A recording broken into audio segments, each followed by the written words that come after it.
Welcome, friend, to this peaceful journey through one of history's most captivating dynasties.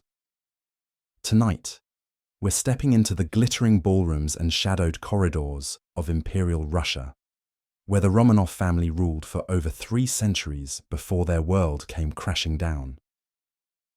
Whether you're settling in for the night or simply seeking a moment of calm, I'm grateful you're here with me as we explore this remarkable story together. Picture yourself walking through the Winter Palace on a crisp St. Petersburg morning in 1613.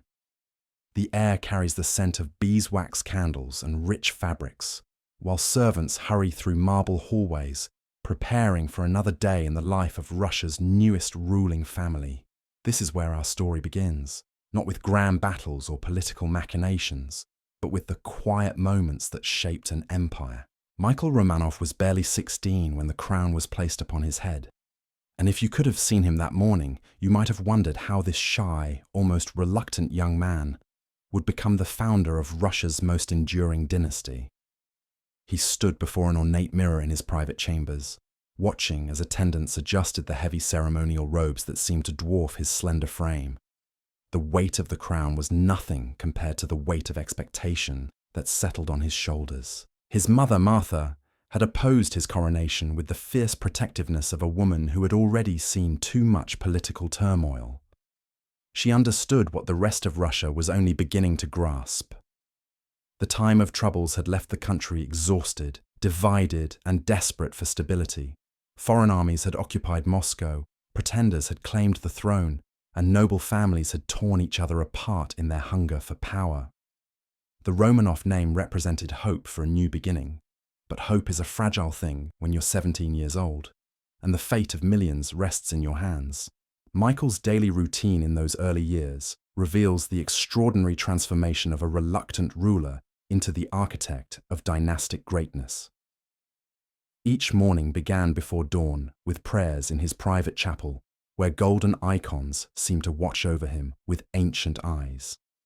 The young Tsar would kneel on the cold stone floor, his breath visible in the winter air, seeking guidance from saints who had protected Russia through centuries of invasion and upheaval. After prayers came the endless stream of boyars, merchants, and foreign ambassadors who filled his receiving halls. Michael had learned to read faces as carefully as he read official documents, understanding that survival in the Russian court required distinguishing between genuine loyalty and convenient allegiance. The men who bowed before him each morning represented families whose fortunes had risen and fallen with previous dynasties, and their elaborate courtesies barely concealed the calculating minds that assessed every royal decision for potential advantage. The palace kitchens during Michael's reign were a world unto themselves, where dozens of cooks prepared meals that served both sustenance and statecraft. Breakfast might include fresh bread from the palace bakeries, honey from monastery apiaries, and exotic fruits that had travelled thousands of miles along trade routes that connected Russia to distant lands. But even these simple pleasures carried political weight, as the choice of which merchants supplied the royal table could elevate families or destroy competitors. Michael's afternoons were spent in council meetings that stretched for hours in chambers lined with maps showing the vast territories that comprised his domain. These weren't abstract political discussions, but urgent conversations about real problems affecting real people.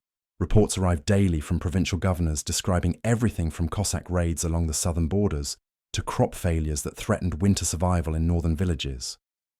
The young Tsar would lean over detailed maps, tracing borders with his finger, while advisors explained the complex relationships between different ethnic groups, religious communities, and economic interests that made governing Russia such an intricate challenge.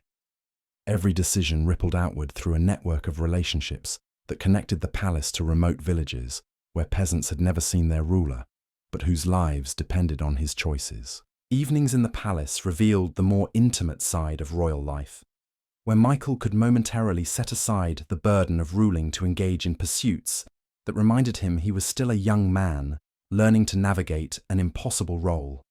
He enjoyed reading chronicles of Russian history, finding both inspiration and warning in the stories of previous rulers who had succeeded or failed in their attempts to unify and strengthen the realm.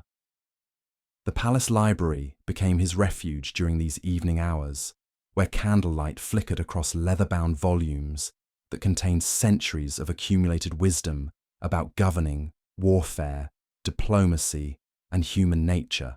Michael developed the habit of making notes in the margins of books, creating a personal commentary on leadership that reflected his growing understanding of the complexities involved in ruling an empire. His marriage to Eudoxia Streshneva in 1626 transformed not only his personal life, but the entire atmosphere of the court. The wedding celebration lasted for weeks, with festivities that demonstrated the renewed prosperity and stability that the Romanov dynasty was bringing to Russia. Foreign dignitaries attended ceremonies that showcased Russian culture, Orthodox traditions, and imperial magnificence in ways that announced the country's return to the community of European powers. Eudoxia brought her own perspective to palace life, establishing routines and traditions that would influence royal customs for generations. Her morning prayers were longer and more elaborate than Michael's, reflecting a deep spirituality that shaped her approach to the responsibilities of queenship. She understood that royal women wielded power through influence rather than authority, and she cultivated relationships with noble families, religious leaders, and foreign ambassadors that provided Michael with invaluable intelligence about court dynamics and popular opinion. The birth of their children, particularly the future Tsar Alexis in 1629, created new rhythms of family life within the formal structure of imperial protocol. Palace nurseries were established with careful attention to both comfort and security, as the survival of royal heirs was essential for dynastic continuity. Wet nurses were selected not only for their health and character, but for their family backgrounds and political connections, as even the most intimate aspects of royal childcare carried implications for future alliances and rivalries. Michael's relationship with his son revealed the tender humanity beneath the imperial facade. Palace servants would observe the Tsar playing with young Alexis in private apartments, teaching him to read Church Slavonic texts and explaining the significance of religious icons that decorated every room. These moments of fatherly instruction were simultaneously personal bonding experiences and essential preparation for future leadership responsibilities. The administrative work that consumed much of Michael's time provides fascinating insights into the practical challenges of governing a vast, diverse empire with limited communication systems and transportation infrastructure. Daily reports from provincial administrators arrived weeks or even months after the events they described, requiring the Tsar to make decisions based on information that might already be obsolete by the time it reached the capital. Michael developed systems for managing this administrative complexity that became models for future rulers, establishing regular correspondence schedules with regional governors and creating standardized reporting procedures that improved the flow of information between the capital and distant territories. These innovations seem mundane compared to the dramatic events that historians typically emphasize, but they represent the foundation upon which imperial power actually functioned. The palace workshops during Michael's reign buzzed with activity as craftsmen created the physical symbols of royal authority that reinforced the dynasty's legitimacy. Goldsmiths fashioned elaborate crowns and ceremonial objects that would be displayed during important state occasions, while textile workers created the rich fabrics that distinguished court dress from ordinary clothing. These artisans weren't simply creating luxury objects, but rather producing the visual vocabulary through which imperial power communicated with subjects who might never meet their ruler in person. Michael's evening meals often included conversations with scholars, monks, and foreign visitors who brought news and perspectives from beyond the palace walls. These informal discussions provided him with insights into how royal policies were being received throughout the empire and helped him understand the broader currents of religious, cultural, and economic change that were transforming Russian society. The transition from day to night in the Winter Palace revealed the careful security arrangements that protected the royal family while maintaining the accessibility that Russian traditions demanded of their rulers. Guards moved through corridors in patterns that had been refined over generations, while servants completed their daily tasks according to schedules that balanced efficiency with the ceremonial requirements of imperial protocol. As Michael aged and his son Alexis began assuming greater responsibilities, the palace became a training ground where the next generation of Romanov leadership learned to navigate the complexities of absolute rule in a rapidly changing world. The lessons taught within these walls would shape not only individual rulers, but the entire trajectory of Russian history, as each successive Tsar built upon the foundations that Michael had established during those crucial early years of the dynasty. The death of Michael Romanov in 1645 marked not an ending but a transformation that would echo through the corridors of Russian power for generations. His son Alexis, now 26 and seasoned by years of careful preparation, inherited more than a crown. He inherited a vision of what Russia could become. Picture Alexis on the morning of his coronation, standing in the same chamber where his father had once trembled as a reluctant boy king. But where Michael had been overwhelmed by uncertainty, Alexis radiated quiet confidence. The early morning light streaming through the tall windows caught the intricate embroidery of his ceremonial robes, each golden thread representing the accumulated wisdom and experience that had transformed the Romanov dynasty from desperate survivors into legitimate rulers. The coronation ceremony itself revealed how profoundly the imperial court had evolved under Michael's guidance. Where his father's crowning had been a hasty affair conducted amid national crisis, Alexis's elevation unfolded with elaborate precision that demonstrated Russia's renewed strength and prosperity. Foreign ambassadors filled the cathedral, their presence testament to the diplomatic relationships that had restored Russia's position among European powers. Alexis had spent his youth observing every aspect of his father's daily routine, absorbing lessons about leadership that went far beyond the formal instruction provided by tutors and advisors. He understood that ruling Russia required more than issuing commands from the throne room. It demanded an intimate knowledge of the rhythms and relationships that connected the palace to the remotest corners of the empire. His first months as Tsar established patterns that would define his entire reign. Each day began with extended prayers in the palace chapel, where Alexis would spend nearly an hour in contemplation before facing the challenges of imperial administration. These morning devotions weren't merely ceremonial obligations, but essential preparation for the moral and spiritual demands of absolute rule over millions of subjects. The chapel where Alexis prayed each morning had been renovated during his father's reign, its walls now covered with icons that told the story of Russian orthodoxy's triumph over centuries of foreign domination and internal strife.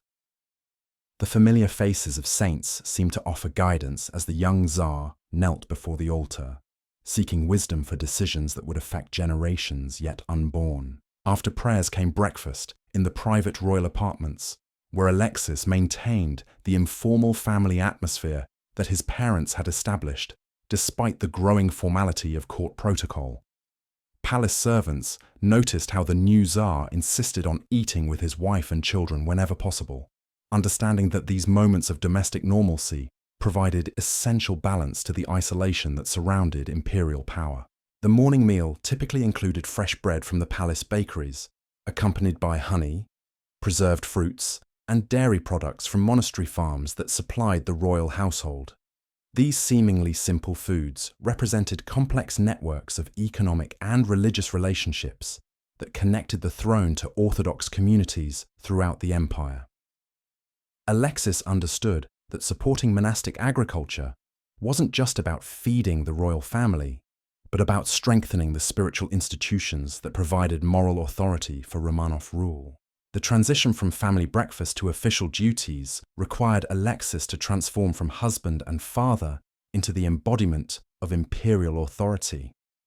Palace attendants would help him change from comfortable morning clothes into the elaborate robes that marked his public appearances, each garment carefully selected to convey appropriate messages about royal power and accessibility.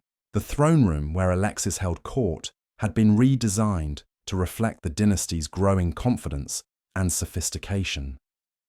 Rich tapestries depicted scenes from Russian history, while carefully arranged furniture created spaces for different types of audiences with varying levels of formality.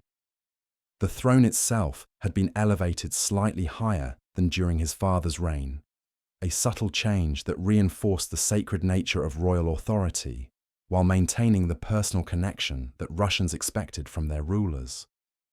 Morning audiences revealed the extraordinary diversity of people and problems that demanded imperial attention. Provincial governors would arrive with reports about local conditions, their travel-stained clothes and exhausted faces testimony to the vast distances they had covered to reach the capital. Merchants would present petitions about trade regulations, while military commanders sought approval for campaigns against rebellious territories or foreign enemies. Alexis had developed remarkable skill at reading between the lines of official reports, understanding that what people chose not to say was often more important than their formal statements. A governor's silence about religious tensions might indicate brewing conflicts that required immediate attention, while a merchant's excessive praise for current policies could signal hidden opposition that needed careful management.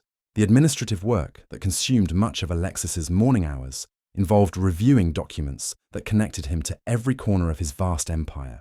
Reports from Siberian trading posts described encounters with indigenous peoples and Chinese merchants, while correspondence from Western borders detailed ongoing tensions with Polish and Swedish forces.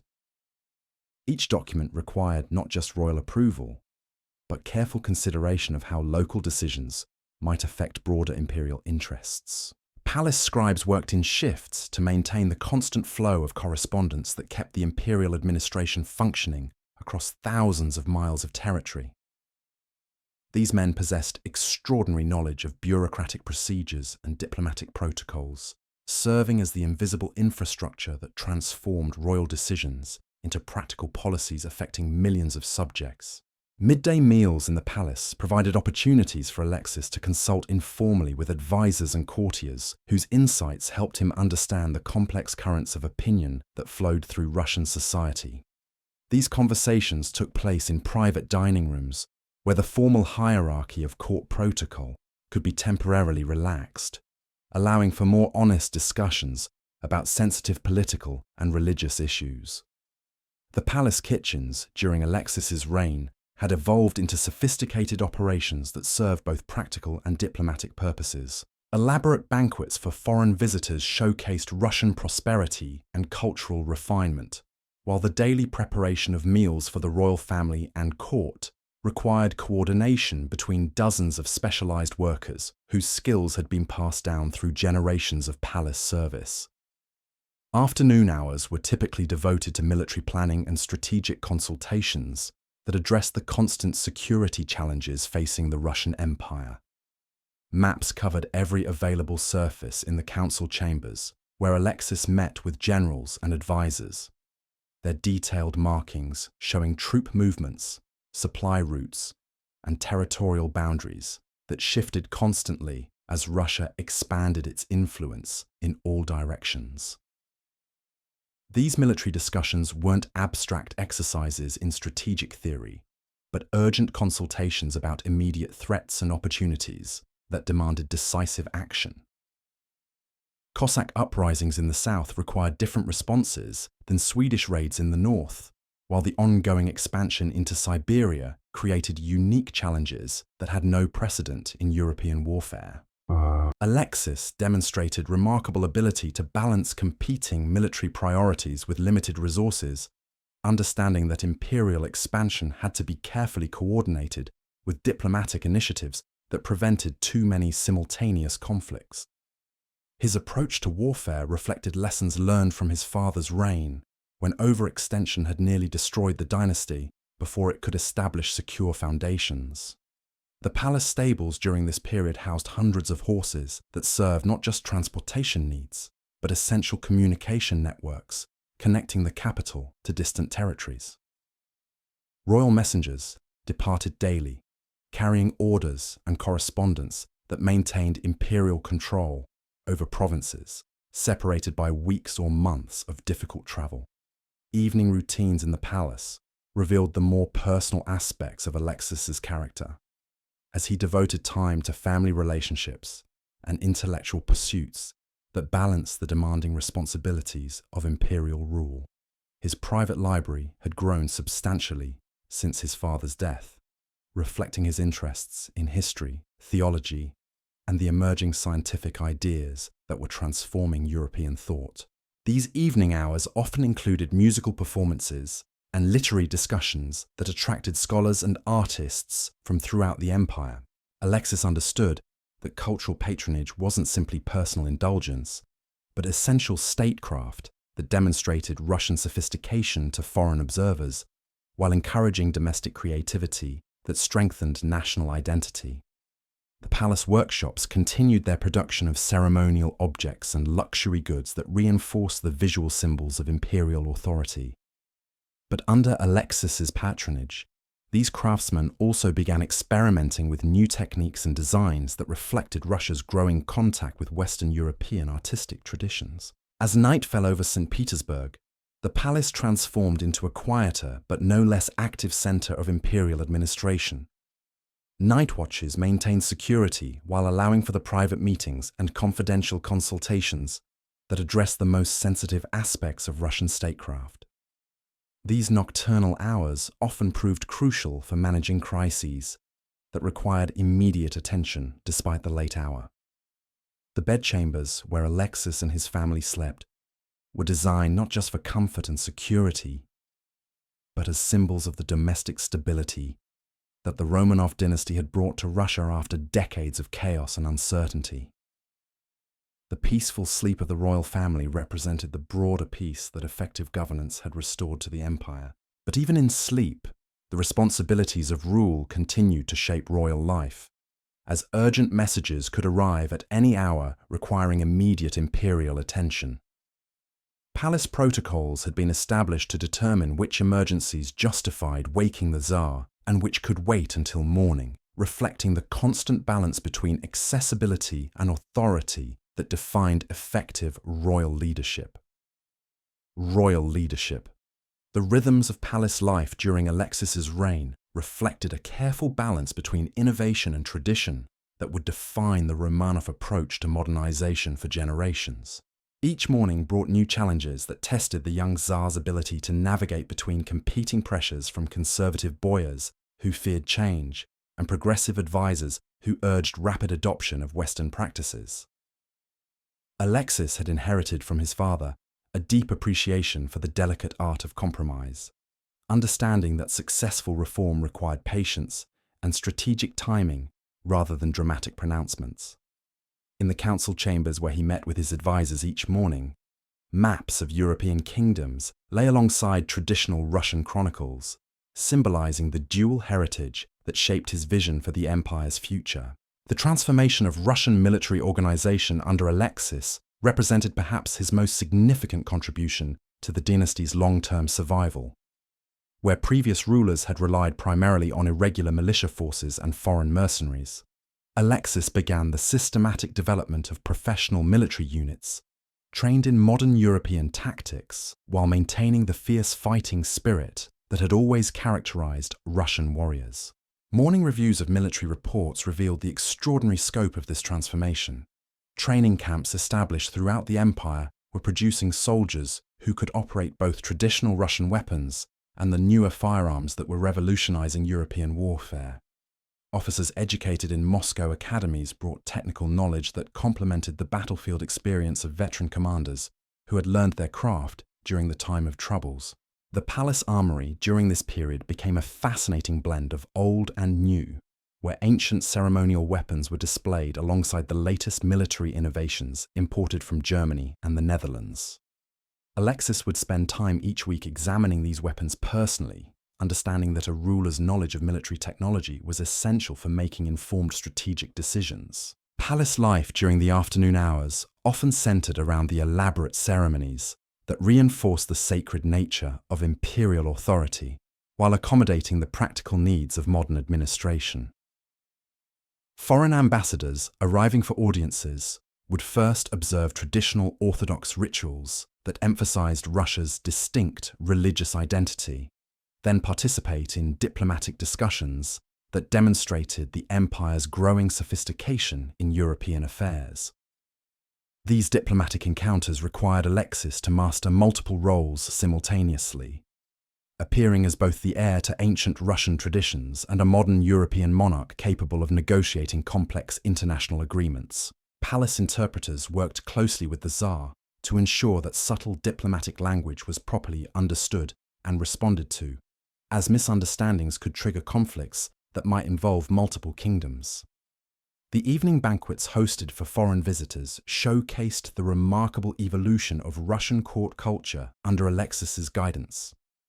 Traditional Russian dishes were prepared alongside French and Italian delicacies, while musical performances featured both Orthodox choral traditions and Western instrumental compositions.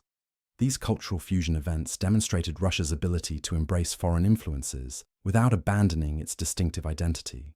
Private family dinners provided essential counterbalance to the formal public ceremonies that consumed much of the royal schedule. Alexis insisted on maintaining regular mealtimes with his wife and children, understanding that these moments of domestic normalcy were crucial for preserving his psychological equilibrium amid the constant pressures of imperial rule. The royal children during this period received education that reflected their father's vision of Russia's future role in European affairs.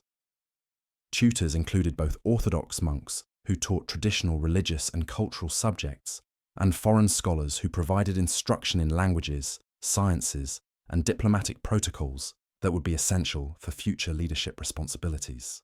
Palace gardens, established during Alexis's reign, became outdoor classrooms where the royal family could escape the formal atmosphere of state rooms while maintaining the security necessary for imperial protection. These carefully designed landscapes featured both traditional Russian plantings and exotic species that demonstrated the empire's expanding trade connections with distant lands. The administrative innovations implemented during this period transformed the daily operations of imperial government in ways that would influence Russian bureaucracy for centuries. Standardized procedures for handling correspondence, managing provincial reports, and coordinating military operations created efficiency gains that allowed the central government to maintain effective control over increasingly vast territories. Palace libraries expanded dramatically under Alexis's patronage, accumulating not only religious texts and historical chronicles, but also technical manuals, scientific treatises, and foreign literature that reflected the Tsar's commitment to learning from international developments. These collections served both personal intellectual interests and practical governmental needs, as effective rule required understanding of subjects ranging from engineering to medicine.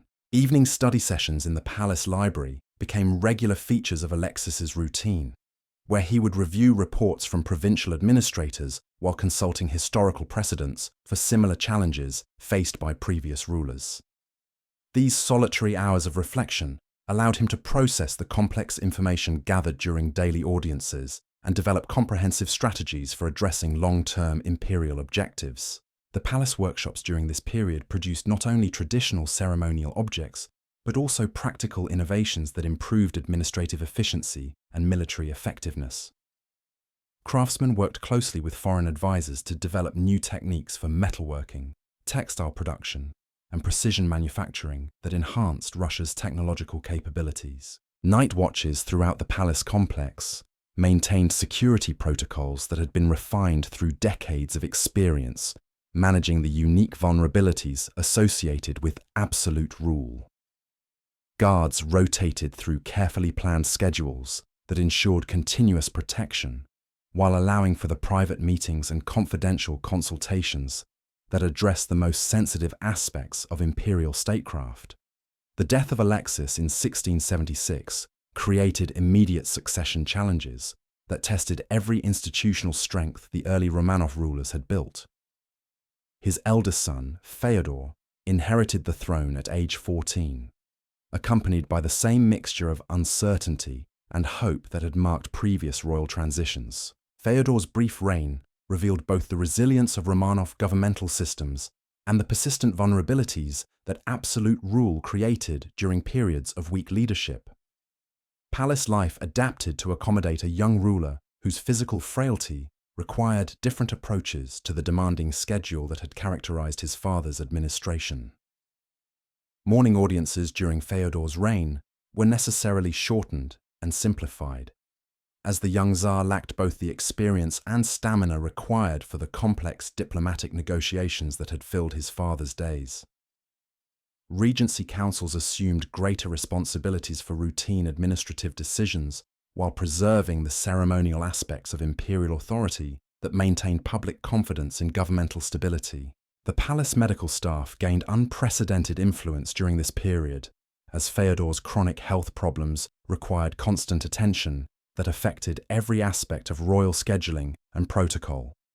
Court physicians trained in both traditional Russian healing methods and emerging European medical practices worked together to maintain the Tsar's health while managing the political implications of royal illness. Palace routines adjusted to accommodate Fyodor's limitations while maintaining the essential functions of imperial administration. Afternoon rest periods became mandatory elements of the royal schedule, while evening activities were carefully planned to avoid overtaxing the young ruler's limited energy reserves. The religious dimensions of palace life intensified during Fyodor's reign, as the Tsar's personal piety and physical frailty combined to create an atmosphere of heightened spiritual devotion. Extended prayer services and religious ceremonies provided both personal comfort for the ailing ruler and public reassurance about divine support for the Romanov dynasty. Family relationships within the palace became increasingly complex as various relatives and advisors competed for influence over the impressionable young Tsar. Sofia Alexeyevna, Fyodor's half-sister, emerged as a particularly significant figure whose intelligence and political acumen gradually positioned her as the effective power behind the throne. The administrative challenges created by Fyodor's weakness revealed the importance of institutional structures that could maintain governmental continuity regardless of individual royal capabilities. Palace bureaucracies that had been established during previous reigns proved essential for preserving policy coherence while accommodating the practical limitations imposed by ineffective leadership. Military affairs during this period required especially careful management, as foreign powers constantly probed for signs of weakness that might provide opportunities for territorial expansion or diplomatic advantage. Palace war councils worked to maintain the appearance of imperial strength while avoiding conflicts that might overwhelm the empire's reduced capacity for effective military leadership. The brief nature of Fyodor's reign created unique pressures regarding succession planning, as the absence of direct heirs raised questions about dynastic continuity that had been largely resolved during previous generations. Palace discussions about potential successors became increasingly urgent as the young Tsar's health continued to deteriorate.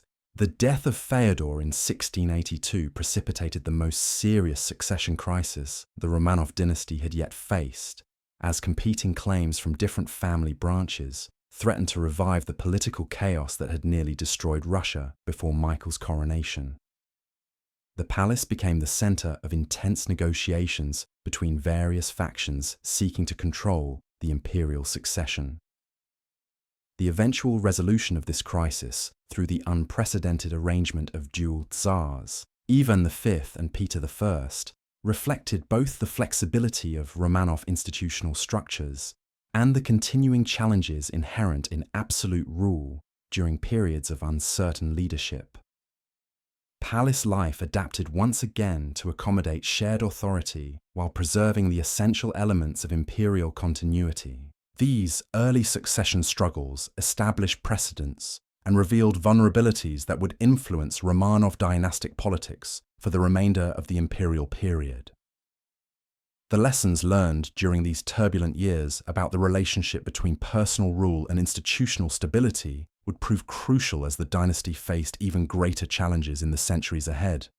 The palace workshops, libraries, and administrative offices that had been developed during the reigns of Michael, Alexis, and Feodor provided the institutional foundation that allowed the Romanov dynasty to survive these early crises while maintaining effective governance over the vast Russian Empire. The quiet daily routines established in these palace chambers would continue to shape imperial administration long after the individual rulers who created them had passed into history. The emergence of Peter I as the dominant ruler marked a revolutionary transformation that would echo through every corner of the Russian Empire. Picture a 17-year-old giant of a man striding through the palace corridors at dawn, his footsteps so forceful that servants could hear him approaching from 3 rooms away. Where previous tsars had moved with ceremonial dignity, Peter charged through his daily routine with an energy that seemed to electrify everyone around him. His morning rituals broke centuries of imperial tradition in ways that shocked conservative courtiers and thrilled progressive observers. Instead of beginning each day with extended prayers in the palace chapel, Peter would often start by visiting the workshops he had established in the palace basement, where foreign craftsmen taught Russian apprentices the latest techniques in metalworking, carpentry, and mechanical engineering. The sound of hammers on anvils and the smell of hot metal became familiar features of early morning palace life as Peter worked alongside common labourers, his hands growing calloused from actual manual work that no previous Russian ruler had ever performed. Palace servants would find him covered in soot and sawdust, examining intricate clockwork mechanisms or discussing mathematical principles with Dutch engineers who had travelled thousands of miles to share their knowledge. These workshop sessions weren't mere curiosities or royal hobbies, but essential elements of Peter's vision for transforming Russia into a modern European power. Every technique mastered in the palace workshops would eventually be applied on a massive scale throughout the empire, as Peter understood that technological advancement required hands-on knowledge rather than theoretical understanding. Breakfast during Peter's reign became working meals where foreign advisors, military engineers, and scientific experts gathered around tables covered with architectural plans, naval designs, and administrative reforms. The young Tsar would consume simple bread and ale, while simultaneously reviewing reports from provincial governors and sketching improvements to fortress designs, his mind constantly moving between immediate practical problems and long-term strategic objectives. The palace dining halls buzzed with conversations in multiple languages as Peter insisted on conducting business in whatever tongue best served the immediate purpose. German military advisors discussed artillery innovations, while Dutch shipbuilders explained hull construction techniques and Scottish mercenaries shared insights about infantry tactics, all while Russian courtiers struggled to adapt to this polyglot environment that challenged every assumption about proper imperial protocol. Morning audiences during Peter's reign transformed from formal ceremonies into intensive working sessions where practical problems received immediate attention rather than diplomatic consideration. Provincial governors arriving with reports about local conditions found themselves interrogated with the thoroughness of military debriefings, as Peter demanded detailed information about everything from crop yields to road conditions to the availability of skilled craftsmen in remote territories.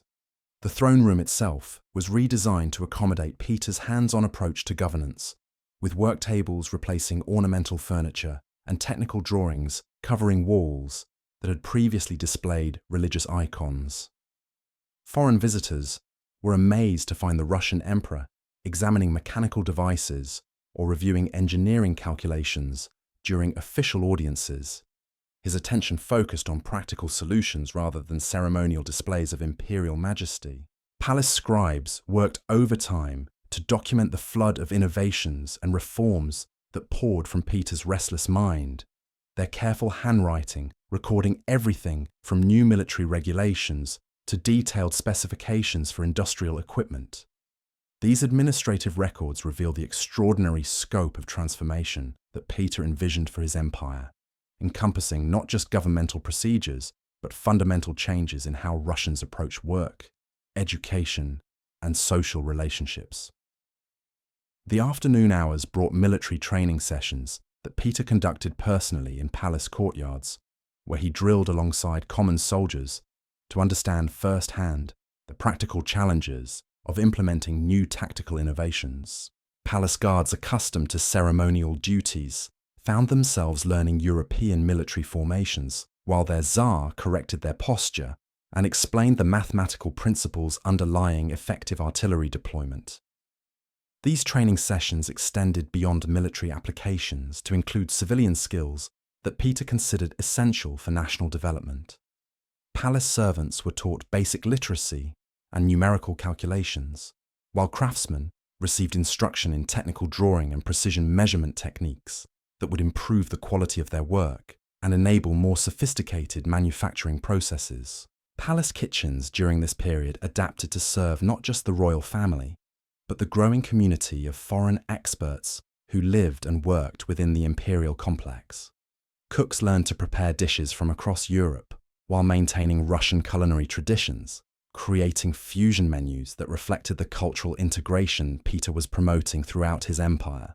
Evening meals became international symposiums where ideas flowed as freely as wine, with Peter encouraging debates between representatives of different national traditions and professional specializations. These dinner conversations often continued late into the night as participants discussed everything from ship design to educational philosophy, their animated discussions providing Peter with insights that influenced policy decisions affecting millions of subjects. The palace library expanded dramatically to include technical manuals, scientific treatises, and foreign literature that supported Peter's educational initiatives. Evening study sessions found the Tsar poring over navigational charts and engineering texts, his marginalia revealing a mind that approached learning with the same intensity he brought to physical labour and military training. Palace workshops operated around the clock to produce the tools, weapons, and equipment necessary for Peter's ambitious modernization projects. The sounds of construction and manufacturing became constant features of palace life as craftsmen worked to meet demand for everything from precision instruments to industrial machinery. Their innovations serving as prototypes for technologies that would transform Russian manufacturing capabilities. Night watches during Peter's reign maintained security while accommodating the irregular schedules that resulted from his boundless energy and international focus. Guards learned to expect late-night arrivals of foreign dignitaries and technical experts, while palace staff adapted to supporting work sessions that might continue until dawn, when particularly complex problems demanded immediate solutions. The transformation of palace life during these years reflected broader changes that Peter was implementing throughout Russian society. Traditional hierarchies based on birth and ceremony gave way to merit-based advancement systems that rewarded practical skills and innovative thinking. Palace servants found themselves promoted based on their ability to master new technologies rather than their knowledge of court protocol, while foreign experts were integrated into Russian society with unprecedented speed and success. Family relationships within the palace became increasingly complex as Peter's sisters and traditional courtiers struggled to adapt to the revolutionary changes in imperial culture. Sofia Alexeyevna, who had wielded significant influence during previous reigns, found her authority challenged by Peter's preference for technical expertise over political manipulation, leading to tensions that would eventually result in her complete removal from palace influence. The daily rhythms of palace life accelerated to match Peter's relentless pace, with morning meetings beginning earlier and evening sessions extending later as the young Tsar compressed more activities into each day than seemed humanly possible. Palace staff learned to anticipate sudden changes in schedule as urgent projects demanded immediate attention or unexpected opportunities required rapid response. Administrative procedures streamlined to support Peter's preference for direct action over lengthy deliberation, with decision-making processes that had traditionally required weeks of consultation now completed within days or even hours when circumstances demanded immediate response. Palace bureaucracies adapted to maintain detailed records while accommodating the rapid pace of policy implementation that characterized Peter's revolutionary approach to governance. The international character of palace life intensified as Peter recruited experts from across Europe to support his modernization initiatives. Diplomatic receptions became technical conferences where foreign specialists shared knowledge while negotiating agreements that combined traditional diplomatic objectives with practical collaboration on scientific and industrial projects. Cultural activities within the palace reflected Peter's determination to integrate Russian traditions with European innovations, creating new forms of entertainment that combined orthodox religious elements with secular artistic expressions borrowed from Western courts. Musical performances featured both traditional Russian folk songs and sophisticated European compositions, while theatrical presentations explored themes that bridged ancient Russian stories with contemporary political and social issues. Palace gardens were redesigned to serve both aesthetic and practical purposes, with formal landscaping that demonstrated European artistic principles, while incorporating experimental agricultural techniques that could be applied throughout the empire. These outdoor spaces became laboratories where new crops and cultivation methods were tested before being introduced to Russian farmers who had relied on traditional practices for centuries. The medical facilities within the palace expanded to include both traditional Russian healing methods and modern European medical practices, reflecting Peter's practical approach to adopting whatever techniques proved most effective, regardless of their cultural origins. Palace physicians trained in anatomy and surgical procedures that had been previously unknown in Russia, while maintaining respect for herbal remedies and spiritual healing traditions that remained popular among the general population. Religious observances within the palace adapted to accommodate Peter's reforms, while preserving the orthodox foundations that provided spiritual legitimacy for Romanov rule. Morning prayers were shortened and simplified to allow time for other activities, while religious festivals incorporated new elements that reflected Russia's growing international connections and cultural sophistication. The palace stables expanded to house not only horses for transportation and ceremony, but also the specialized animals required for Peter's various projects, including draft horses for construction work and breeding stock for improving Russian livestock. Stable management became a technical discipline requiring knowledge of animal husbandry, nutrition, and medical care that paralleled the scientific approaches being applied throughout the imperial administration. Storage facilities throughout the palace complex grew to accommodate the vast quantities of materials required for Peter's construction projects and military preparations. Warehouses contained everything from architectural supplies to scientific instruments, their careful organization reflecting the systematic approach that characterized all aspects of the reformed imperial administration. Communication systems connecting the palace to distant territories improved dramatically as Peter established regular courier services and developed new methods for transmitting complex technical information across vast distances. These innovations reduced the time required for implementing central government decisions, while improving the quality of information available for policy planning and strategic assessment. The transformation of palace life during Peter's early reign established patterns that would influence Russian imperial culture for the remainder of the Romanov dynasty.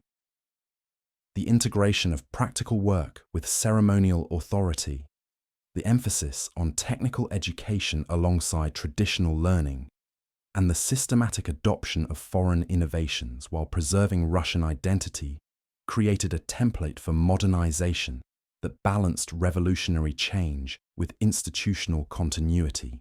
As Peter's reign progressed and his vision for Russia's transformation became increasingly ambitious, palace life would continue evolving to support projects that would astonish the world and establish Russia as a major European power. The daily routines established within these palace walls during the 1680s and 1690s provided the foundation for achievements that would reshape not only Russian society, but the entire balance of power among European nations. The young Tsar, who had shocked conservative courtiers by working with his hands in palace workshops, was preparing to shock the world by building a new capital city from scratch, creating a modern navy from nothing, and transforming an isolated medieval kingdom into an empire that would command respect from the most sophisticated courts of Europe. The revolution that began in the palace workshops would soon extend to every corner of the vast Russian territories, carried forward by the boundless energy and visionary determination of a ruler who refused to accept limitations that had constrained his predecessors for centuries. The construction of St. Petersburg began in 1703, with a vision so audacious that even Peter's closest advisors questioned his sanity. Imagine standing in the marshy wasteland of the Neva Delta on a fog-shrouded morning, watching thousands of workers arrive with nothing but primitive tools and an imperial command to build a city where none had ever existed. The morning mist clung to the boggy ground as Peter himself waded through knee-deep mud, gesturing enthusiastically at empty spaces where he envisioned grand palaces and broad avenues that would rival anything in Europe. The daily routine of building this impossible city began before dawn, when Peter would emerge from his simple wooden cabin, wearing the same rough work clothes as his labourers. Palace life, as it had been known for generations, temporarily ceased to exist as the Tsar lived like a common foreman, sharing meals of black bread and salt fish while sketching architectural plans by candlelight. The sound of axes biting into timber and shovels scraping against frozen earth became the new music of imperial power, replacing the gentle chants and ceremonial bells that had marked previous royal mornings. Peter's breakfast during these early construction years consisted of whatever food could be prepared over open fires in the work camps, eaten while standing knee-deep in construction debris, as he explained engineering principles to bewildered Russian peasants who had never seen anything more complex than a village church. Foreign architects and engineers would arrive each morning to find their imperial patron already covered in mud and sawdust, examining foundation work with the intensity of a master craftsman rather than a crowned ruler. The transformation of imperial routine during St. Petersburg's construction reveals the extraordinary personal commitment Peter brought to his vision of modernizing Russia.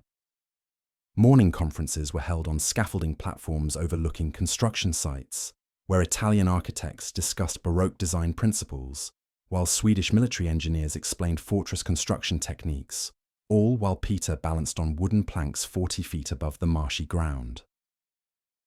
Palace protocols adapted to accommodate construction schedules that operated regardless of weather, season, or traditional court ceremonies.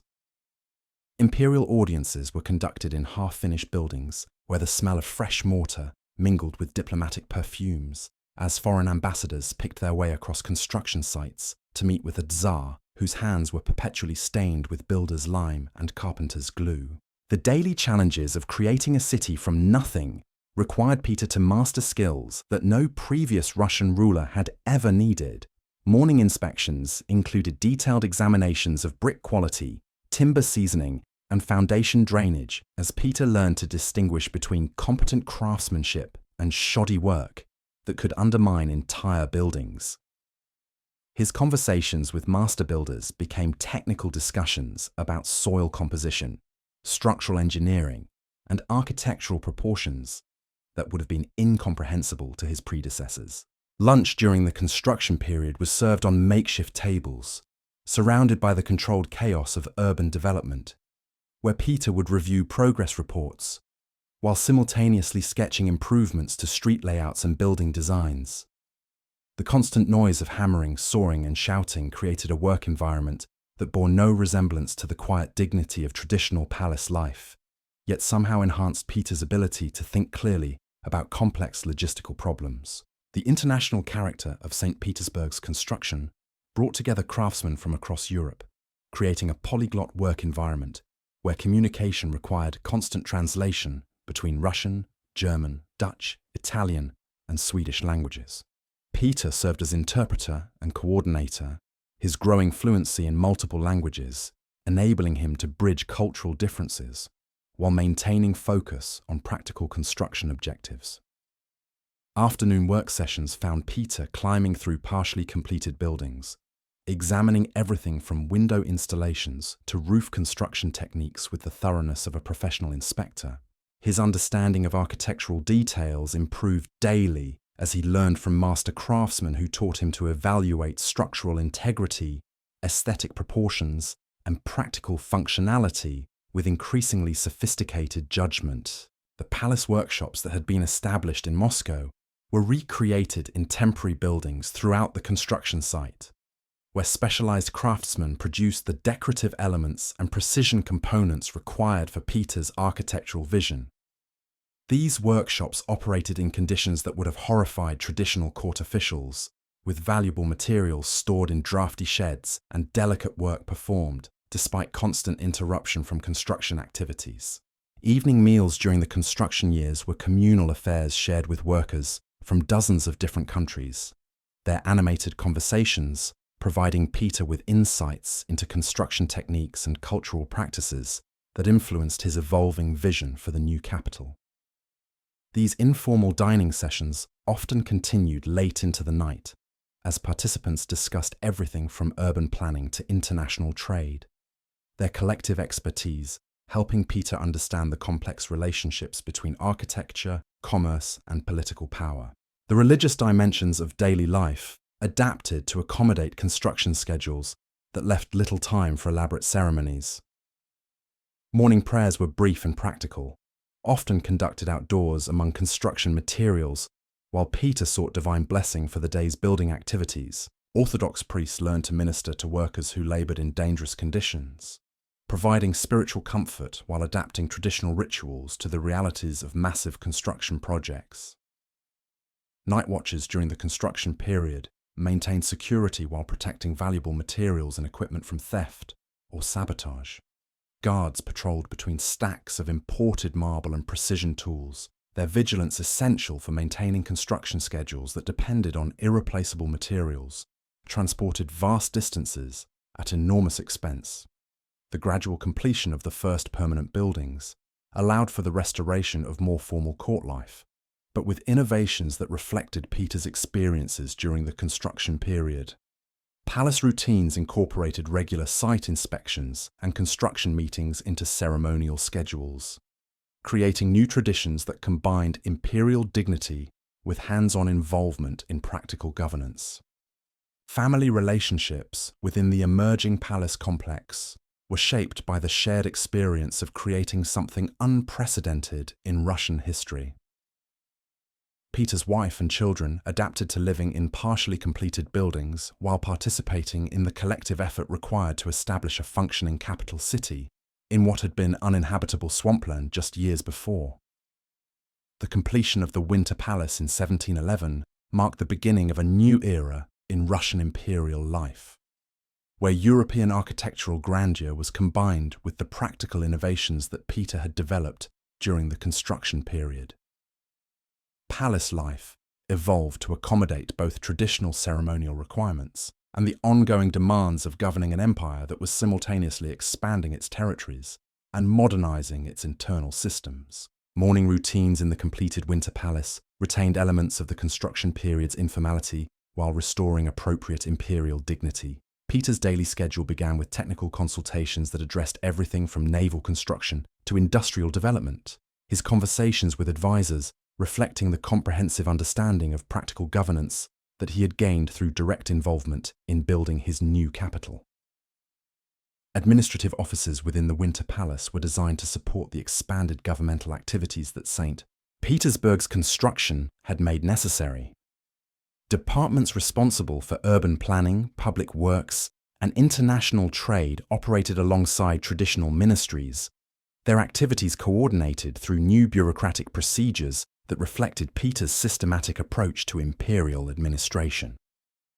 The palace workshops continued operating as centers of innovation, where Russian craftsmen worked alongside foreign experts to develop new techniques and produce sophisticated goods that demonstrated the empire's growing industrial capabilities.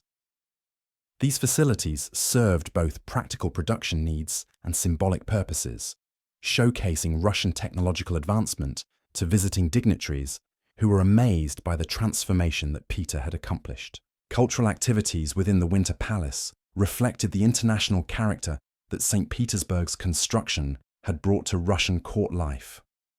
Musical performances featured compositions from across Europe, while theatrical presentations explored themes that celebrated both Russian traditions and contemporary achievements in architecture, engineering, and military affairs. Diplomatic receptions in the completed palace provided opportunities to demonstrate the success of Peter's modernization efforts while maintaining the ceremonial grandeur that impressed foreign visitors. The architectural magnificence of the palace rooms provided appropriate settings for negotiations that established Russia's position as a major European power, worthy of respect and alliance. The daily rhythms of palace life in St. Petersburg established patterns that would influence Russian imperial culture throughout the remaining centuries of Romanov rule. The combination of European sophistication with Russian character, the integration of practical governance with ceremonial authority, and the emphasis on innovation alongside tradition created a distinctive imperial style that reflected Peter's revolutionary vision. Educational activities within the palace expanded to include technical training alongside traditional academic subjects, reflecting Peter's belief that effective leadership required practical knowledge as well as theoretical understanding. The royal children and court officials received instruction in mathematics, engineering, and foreign languages that prepared them for the complex challenges of governing a modernizing empire. Medical facilities in the Winter Palace incorporated both traditional Russian healing practices and modern European medical techniques, providing healthcare that reflected the cultural integration that characterized all aspects of Peter's reforms. Palace physicians trained in anatomy and surgical procedures while maintaining respect for herbal remedies and spiritual healing traditions that remained important to many Russians. The palace libraries accumulated technical manuals and scientific treatises alongside historical chronicles and religious texts, creating research facilities that supported both governmental decision-making and ongoing educational initiatives. These collections served scholars and officials who needed current information about everything from military technology to agricultural innovation. Storage facilities throughout the palace complex were organized to support the various governmental and cultural activities that St. Petersburg's role as the new capital required. Warehouses contained everything from diplomatic gifts to industrial prototypes, their systematic organization reflecting the administrative efficiency that Peter had developed during the construction period. Communication systems connecting the Winter Palace to other parts of the empire improved dramatically as St. Petersburg's development created new transportation networks and administrative procedures. Regular courier services and standardized reporting systems reduced the time required for implementing central government policies, while improving the quality of information available for strategic planning. The establishment of St. Petersburg as Russia's capital represented more than just the construction of impressive buildings and creation of efficient governmental systems. It symbolized the fundamental transformation of Russian society under Peter's leadership, demonstrating that traditional limitations could be overcome through determined effort, international cooperation, and systematic application of practical knowledge. The palace life that emerged in St. Petersburg during the early 18th century provided the foundation for achievements that would astonish Europe and establish Russia as a major world power. The daily routines established within the Winter Palace walls reflected Peter's vision of modernized imperial governance that combined the best elements of European civilization with distinctive Russian character and traditions. As Peter's reign continued and his reforms extended throughout Russian society, the palace would serve as both the symbol of imperial authority and the practical center of governmental innovation. The morning workshops and evening conferences, the international diplomatic receptions and technical planning sessions, the ceremonial grandeur and hands-on problem-solving all became integral elements of a new style of imperial leadership that would influence Russian history for generations to come. The Tsar, who had personally wielded hammers and saws during St. Petersburg's construction, had created more than just a magnificent capital city. He had established new patterns of royal authority that emphasized practical achievement alongside ceremonial dignity, international cooperation combined with national pride, and innovative thinking balanced with respect for valuable traditions. The revolution that had begun in palace workshops had transformed not only Russian government but Russian society itself, creating foundations for an empire that would command respect throughout the world. Empire that would command respect throughout the world. the military victories that followed St. Petersburg's completion transformed the palace from a construction headquarters into the command center of a growing empire. Picture Peter in his private study at 4 a.m, bent over maps that stretched across 3 tables, their edges weighted down with brass instruments and half-empty tea glasses. The candlelight flickered across charts, showing the Baltic coastline where Swedish fortresses had stood for centuries, their positions now marked with red ink, indicating Russian conquests that had seemed impossible just decades before. His morning routine during the Great Northern War began with dispatches that arrived throughout the night from commanders scattered across thousands of miles of active front lines. Palace couriers would slip quietly into the study, leaving leather pouches filled with reports that Peter would read by lamplight while making notes in the margins with a goose quill that had become permanently stained with red ink. The smell of sealing wax and parchment filled the early morning air as he crafted responses that would determine the movements of entire armies. Breakfast during these war years was consumed while reviewing intelligence reports about Swedish troop movements and Danish naval activities. Peter had learned to eat quickly with one hand while sketching tactical diagrams with the other, his mind constantly processing information about supply lines, weather conditions, and the morale of forces operating in hostile territory. Palace servants would find him surrounded by crumbs and coffee stains, completely absorbed in calculations that balanced military objectives against logistical constraints. The war room adjacent to Peter's study buzzed with activity as foreign military advisors arrived each morning to participate in strategic planning sessions that combined European tactical knowledge with Russian understanding of local conditions. German artillery experts would explain the mathematics of cannon placement, while Scottish infantry commanders shared insights about training methods that could improve the effectiveness of Russian foot soldiers. These morning conferences revealed the extraordinary complexity of coordinating military operations across the vast distances that characterized Russian warfare. Communications with field commanders required weeks to travel between the capital and active combat zones, forcing Peter to anticipate problems and opportunities that might not become apparent until long after his orders had been dispatched. Palace scribes worked in shifts to maintain correspondence with dozens of different commanders, their careful handwriting recording everything from ammunition requests to casualty reports. The palace armory expanded dramatically during the war years to serve as both a storage facility and a testing ground for new weapons technologies. Peter would spend time each morning examining captured Swedish equipment and comparing it to Russian-manufactured weapons, his growing expertise in military engineering enabling him to identify improvements that could provide tactical advantages on future battlefields. Morning inspections of the armory revealed Peter's hands-on approach to military innovation, as he would personally test the weight and balance of different weapons while discussing metallurgy and gunpowder composition with master craftsmen. These sessions often extended well into the afternoon, as Peter experimented with modifications to existing designs and evaluated prototypes of entirely new weapons systems. The international character of the war effort brought together military experts from across Europe who had been recruited to serve in Russian forces. Palace dining rooms accommodated officers from Prussia, Scotland, the Netherlands, and various German states, their animated discussions during meals providing Peter with insights into different national approaches to military organization and tactical innovation. Lunch during the war years became working sessions where battlefield reports were analyzed and future operations planned. Peter would spread maps across dining tables while consuming simple meals of bread and meat.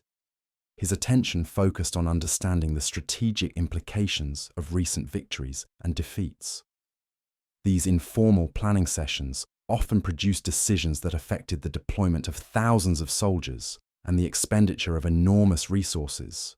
The palace workshops adapted to support military production requirements, with craftsmen working around the clock to produce specialized equipment and ammunition for Russian forces.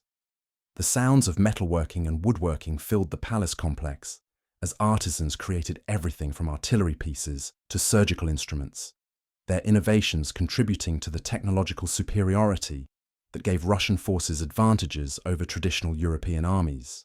Afternoon training sessions in palace courtyards allowed Peter to personally evaluate new tactical formations and training methods before implementing them throughout Russian military units.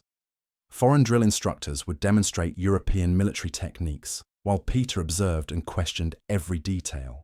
His understanding of practical combat requirements, enabling him to adapt foreign methods to Russian conditions and capabilities. The palace stables during wartime housed not only ceremonial horses, but also the specialized animals required for military communications and logistics support.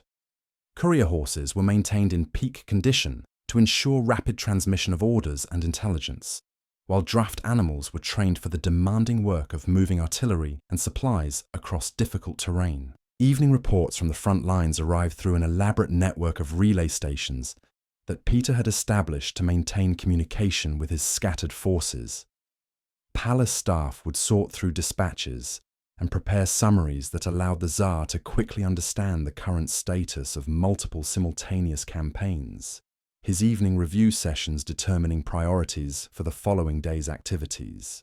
The medical facilities within the palace expanded to accommodate wounded officers who were brought back to the capital for treatment that was unavailable in field hospitals. Palace physicians developed new surgical techniques while treating injuries that resulted from the increasingly sophisticated weapons being used in contemporary warfare, their innovations improving survival rates while providing valuable information about the medical requirements of modern military operations. Night watches during the war years maintained heightened security while accommodating the irregular schedules that resulted from urgent military communications. Guards learned to expect late-night arrivals of courier messengers and emergency consultations that might continue until dawn when particularly critical situations demanded immediate imperial attention and response. Religious observances within the palace adapted to accommodate the spiritual needs of a nation at war, with special prayers for military success and thanksgiving ceremonies for significant victories. Orthodox priests ministered to soldiers departing for combat, while providing comfort to families whose loved ones served in distant campaigns, their spiritual guidance helping maintain morale during the extended conflicts that characterized Peter's military campaigns. The palace libraries accumulated military treatises and strategic analyses, alongside technical manuals and historical accounts of previous wars. Evening study sessions found Peter examining classical texts about military leadership, while reviewing contemporary reports about European tactical innovations, his scholarly approach to warfare contributing to the systematic improvements that made Russian forces increasingly effective. Cultural activities within the palace reflected the patriotic enthusiasm that military victories generated throughout Russian society. Musical performances celebrated recent conquests, while theatrical presentations explored themes of national pride and military heroism, their artistic expressions reinforcing public support for the continuing war effort, while providing entertainment that boosted morale during difficult periods. Diplomatic receptions during wartime served dual purposes as social occasions and intelligence-gathering opportunities, where foreign ambassadors might inadvertently reveal information about their government's military preparations and strategic intentions. Peter became extraordinarily skilled at extracting useful intelligence through casual conversation while maintaining the diplomatic courtesies that preserved international relationships. The administrative challenges of coordinating military campaigns while maintaining domestic governance required Peter to develop new governmental procedures that could function effectively despite his frequent absences from the capital. Palace bureaucracies adapted to support decision-making processes that might be interrupted by urgent military requirements, while preserving continuity in routine administrative functions. Family life within the palace was inevitably affected by the demands of military leadership, as Peter's attention was constantly divided between domestic responsibilities and strategic planning. Palace routines accommodated irregular schedules while maintaining the ceremonial obligations that reinforced imperial authority and provided stability for court officials and foreign observers. The financial requirements of sustained military campaigns transformed palace economic management, as enormous resources were required to maintain armies in the field while supporting the domestic economy that provided the foundation for continued military success. Palace treasurers worked closely with military quartermasters to ensure adequate funding for operations, while managing the complex logistics of moving money and supplies across vast distances. Storage facilities throughout the palace complex expanded to accommodate military supplies and captured equipment that demonstrated Russian victories while providing materials for ongoing operations. Warehouses contained everything from Swedish artillery pieces to Danish naval equipment, their content serving both practical military needs and symbolic purposes that reinforced public confidence in Russian military superiority. Communication improvements developed during the war years enhanced governmental efficiency while providing military advantages that contributed to Russian success in campaigns against more traditionally organized European armies.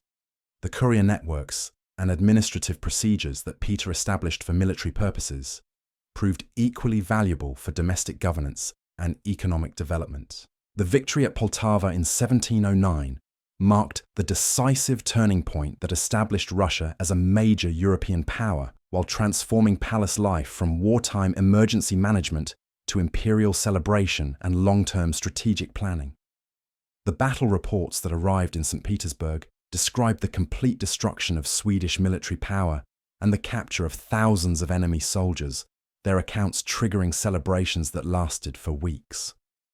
Peter's personal reaction to the Poltava victory revealed both his strategic understanding and his genuine surprise at the completeness of Russian success. Palace witnesses described him reading the initial battle reports with growing amazement, then calling for maps to understand the broader implications of Swedish defeat for European balance of power and Russian expansion opportunities. The celebration preparations that followed the Poltava victory transformed the Winter Palace into a festival center where foreign diplomats, military officers, and court officials gathered to honor Russian achievements, while negotiating the complex diplomatic arrangements that would formalize territorial gains and establish new international relationships. Victory banquets featured elaborate displays of captured Swedish military equipment, alongside traditional Russian foods and imported European delicacies, their symbolic presentations demonstrating the fusion of military success with cultural sophistication that characterized Peter's vision of modernized imperial power. The long-term implications of military victory extended far beyond immediate territorial gains to include fundamental changes in European diplomatic relationships and economic opportunities that would influence Russian development for generations. Palace planning sessions during the months following Poltava focused on consolidating military achievements while establishing governmental systems that could effectively administer newly acquired territories. The transformation of Russia from a peripheral kingdom into a major European empire required Peter to develop new approaches to international relations that balanced military strength with diplomatic sophistication. Palace protocols evolved to accommodate the enhanced status that military victory had brought to Russian imperial authority, while maintaining the practical efficiency that had enabled previous successes. As the Great Northern War continued toward its eventual conclusion with the Treaty of Nystad in 1721, palace life reflected the growing confidence and international recognition that Russian military achievements had earned. The daily routines established during years of intense warfare provided foundations for governing an empire that had expanded dramatically while modernizing its internal systems and international relationships. The Tsar, who had personally planned military campaigns from his palace study, had created more than just territorial expansion and military victory. He had established Russia's position among European great powers while developing governmental systems that could effectively administer a vast, diverse empire spanning multiple continents and cultures. The morning strategy sessions and evening victory celebrations, the international diplomatic receptions and domestic administrative innovations had all contributed to achievements that would influence world history for centuries to come. The decades following the Great Northern War saw palace life settle into rhythms that balanced Peter's revolutionary innovations with the ceremonial traditions that gave legitimacy to imperial power. Picture the Winter Palace on a crisp February morning in 1715, where the young Tsarevich Alexis moved through corridors that still echoed with the sounds of his father's relentless activity. The contrast between father and son became apparent in every aspect of their daily routines, as Alexis preferred the quiet contemplation of religious texts over the mechanical drawings and military dispatches that consumed Peter's attention. Morning prayers in the palace chapel revealed the growing tension between traditional Orthodox spirituality and Peter's westernizing reforms. Alexis would kneel for extended periods before ancient icons, his devotions lasting far longer than his father considered necessary or appropriate. The young man's genuine piety attracted conservative courtiers who saw in him a potential return to older Russian values, while Peter viewed his son's religious intensity as evidence of dangerous resistance to necessary modernization. Breakfast conversations between father and son became increasingly strained as Peter attempted to interest Alexis in the technical subjects that he considered essential for future leadership. The Tsar would arrive at the family dining table carrying architectural plans or artillery manuals, his enthusiasm for engineering problems meeting only polite disinterest from a son whose mind was occupied with theological questions and historical chronicles about ancient Russian saints. The palace tutors found themselves caught between competing visions of appropriate education for the heir to the throne.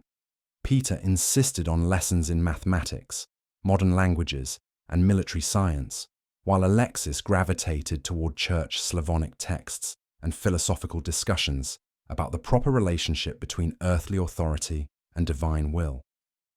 These educational conflicts reflected broader tensions within Russian society about the direction of imperial development. Administrative meetings during this period revealed Peter's growing frustration with what he perceived as his son's inability to grasp the practical requirements of modern governance.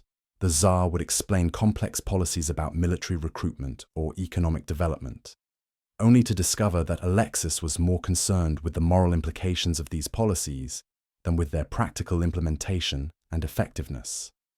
The palace workshops that had been centers of innovation during the construction years gradually became sources of conflict as Peter attempted to interest his son in the mechanical skills that he considered fundamental to effective leadership.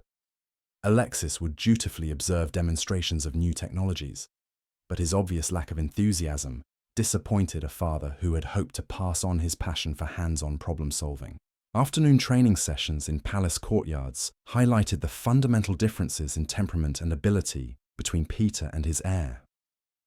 Where the Tsar had excelled in physical challenges and enjoyed the competitive aspects of military exercises, Alexis struggled with activities that required strength, coordination, and aggressive instincts that seemed foreign to his contemplative nature. Evening family gatherings became increasingly uncomfortable as Peter's second wife, Catherine, attempted to mediate between a husband whose patience was wearing thin and a stepson whose resentment was growing more obvious. The dining room conversations that had once featured animated discussions about imperial projects now proceeded with formal politeness that barely concealed mutual disappointment and misunderstanding. The palace library became Alexis's refuge during these difficult years, where he could escape the pressures of imperial expectations by immersing himself in historical accounts of previous Russian rulers who had governed according to traditional Orthodox principles. His marginalia in these books revealed a young man searching for alternative models of leadership that might reconcile his personal convictions with his inherited responsibilities. Religious advisors who gained influence with Alexis during this period represented conservative factions that opposed many of Peter's reforms, viewing them as dangerous departures from Russian tradition that threatened both spiritual and political stability. These priests and monks encouraged the Tsarevich's doubts about his father's policies, while offering theological justification for resistance to changes that seemed to prioritize foreign ideas over Orthodox wisdom. The international visitors who frequented the palace during these years provided contrasting perspectives on the succession question that was becoming increasingly urgent as Peter aged and Alexis remained reluctant to embrace his father's vision for Russia's future. Foreign diplomats reported home about the obvious tensions within the imperial family, their observations influencing European assessments of Russian political stability and long-term strategic reliability. Palace servants observed the daily interactions between father and son with growing concern, understanding that the unresolved conflicts between different approaches to imperial leadership could eventually threaten the stability that the Romanov dynasty had worked so hard to establish. The morning arguments and evening silences created an atmosphere of unease that affected everyone who lived and worked within the palace complex. Cultural activities within the palace reflected these underlying tensions as Peter promoted European artistic traditions while Alexis patronized Russian religious art and traditional musical forms. The competing cultural programs created divided loyalties among court officials who had to navigate between supporting the current Tsar's preferences and maintaining relationships with his potential successor. Medical consultations during this period increasingly focused on Peter's health problems, which were exacerbated by decades of physical exertion and the psychological stress of governing an empire while managing family conflicts that threatened dynastic continuity. Palace physicians found themselves treating both physical ailments and the emotional exhaustion that resulted from unresolved succession tensions. The palace workshops continued producing innovations and luxury goods, but their activities were increasingly overshadowed by questions about whether future imperial leadership would maintain support for the technological advancement and international cooperation that had characterized Peter's reign. Craftsmen and foreign experts worried about the security of their positions if conservative factions gained influence through Alexis's eventual succession. Administrative procedures within the palace adapted to accommodate the possibility that future imperial leadership might reverse or modify many of Peter's policies, creating documentation and institutional structures that could survive potential changes in governmental philosophy, while preserving essential functions of imperial administration. Family relationships throughout the extended Romanov clan were complicated by the succession tensions, as various relatives positioned themselves to benefit from whatever resolution emerged from the conflict between Peter's modernizing agenda and Alexis's traditional inclinations. Palace gatherings became exercises in diplomatic maneuvering as family members attempted to maintain relationships with both current and potential future sources of imperial favor.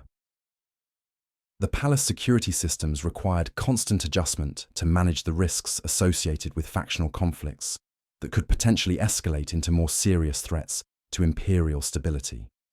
Guards maintained surveillance of both foreign visitors and domestic courtiers, whose loyalties might be divided between competing visions of Russia's future development. Storage facilities throughout the palace complex accumulated both the technological innovations that represented Peter's legacy and the traditional ceremonial objects that symbolized older Russian values, their coexistence reflecting the cultural tensions that permeated every aspect of court life during this transitional period. Communication networks connecting the palace to provincial administrations carried reports about public reactions to the succession question, as regional officials attempted to assess local support for different approaches to imperial leadership while maintaining their own positions, regardless of eventual political outcomes. The financial management of palace operations became increasingly complex as resources were allocated between competing priorities that reflected different visions of appropriate imperial spending, with Peter's technological and military projects competing against traditional ceremonial requirements and religious obligations. Educational programs within the palace expanded to accommodate different approaches to preparing future leaders, with some tutors emphasizing technical subjects and practical skills, while others focused on classical learning and spiritual development that would support more traditional approaches to imperial authority. The palace libraries accumulated materials that supported both modernizing and conservative approaches to governance, their collections reflecting the intellectual debates that surrounded questions about Russia's future relationship with European civilization and Orthodox tradition. Diplomatic receptions during this period required careful management to avoid revealing the extent of internal disagreements about imperial succession and governmental philosophy. As foreign observers constantly sought intelligence about Russian political stability, that could influence their government's strategic planning. The religious observances within the palace became increasingly significant, as different factions emphasized either traditional Orthodox practices or the modified ceremonies that Peter had introduced to accommodate his westernizing reforms. Their competing interpretations of appropriate spiritual expression reflecting broader conflicts about Russian cultural identity. Night watches throughout the palace maintained security while observing the informal meetings and private conversations that revealed the true extent of factional divisions within the imperial court. Their intelligence reports providing Peter with information about potential threats to his authority and his reform agenda. The daily routines that had been established during years of war and construction gradually adapted to peacetime conditions, but the underlying tensions about succession and governmental philosophy prevented the full relaxation that might have been expected after decades of intensive imperial activity and achievement. Palace workshops continued their production of both practical innovations and ceremonial objects, but their output reflected the uncertainty about future imperial priorities that made long-term planning difficult for craftsmen and foreign experts whose careers depended on continued imperial support.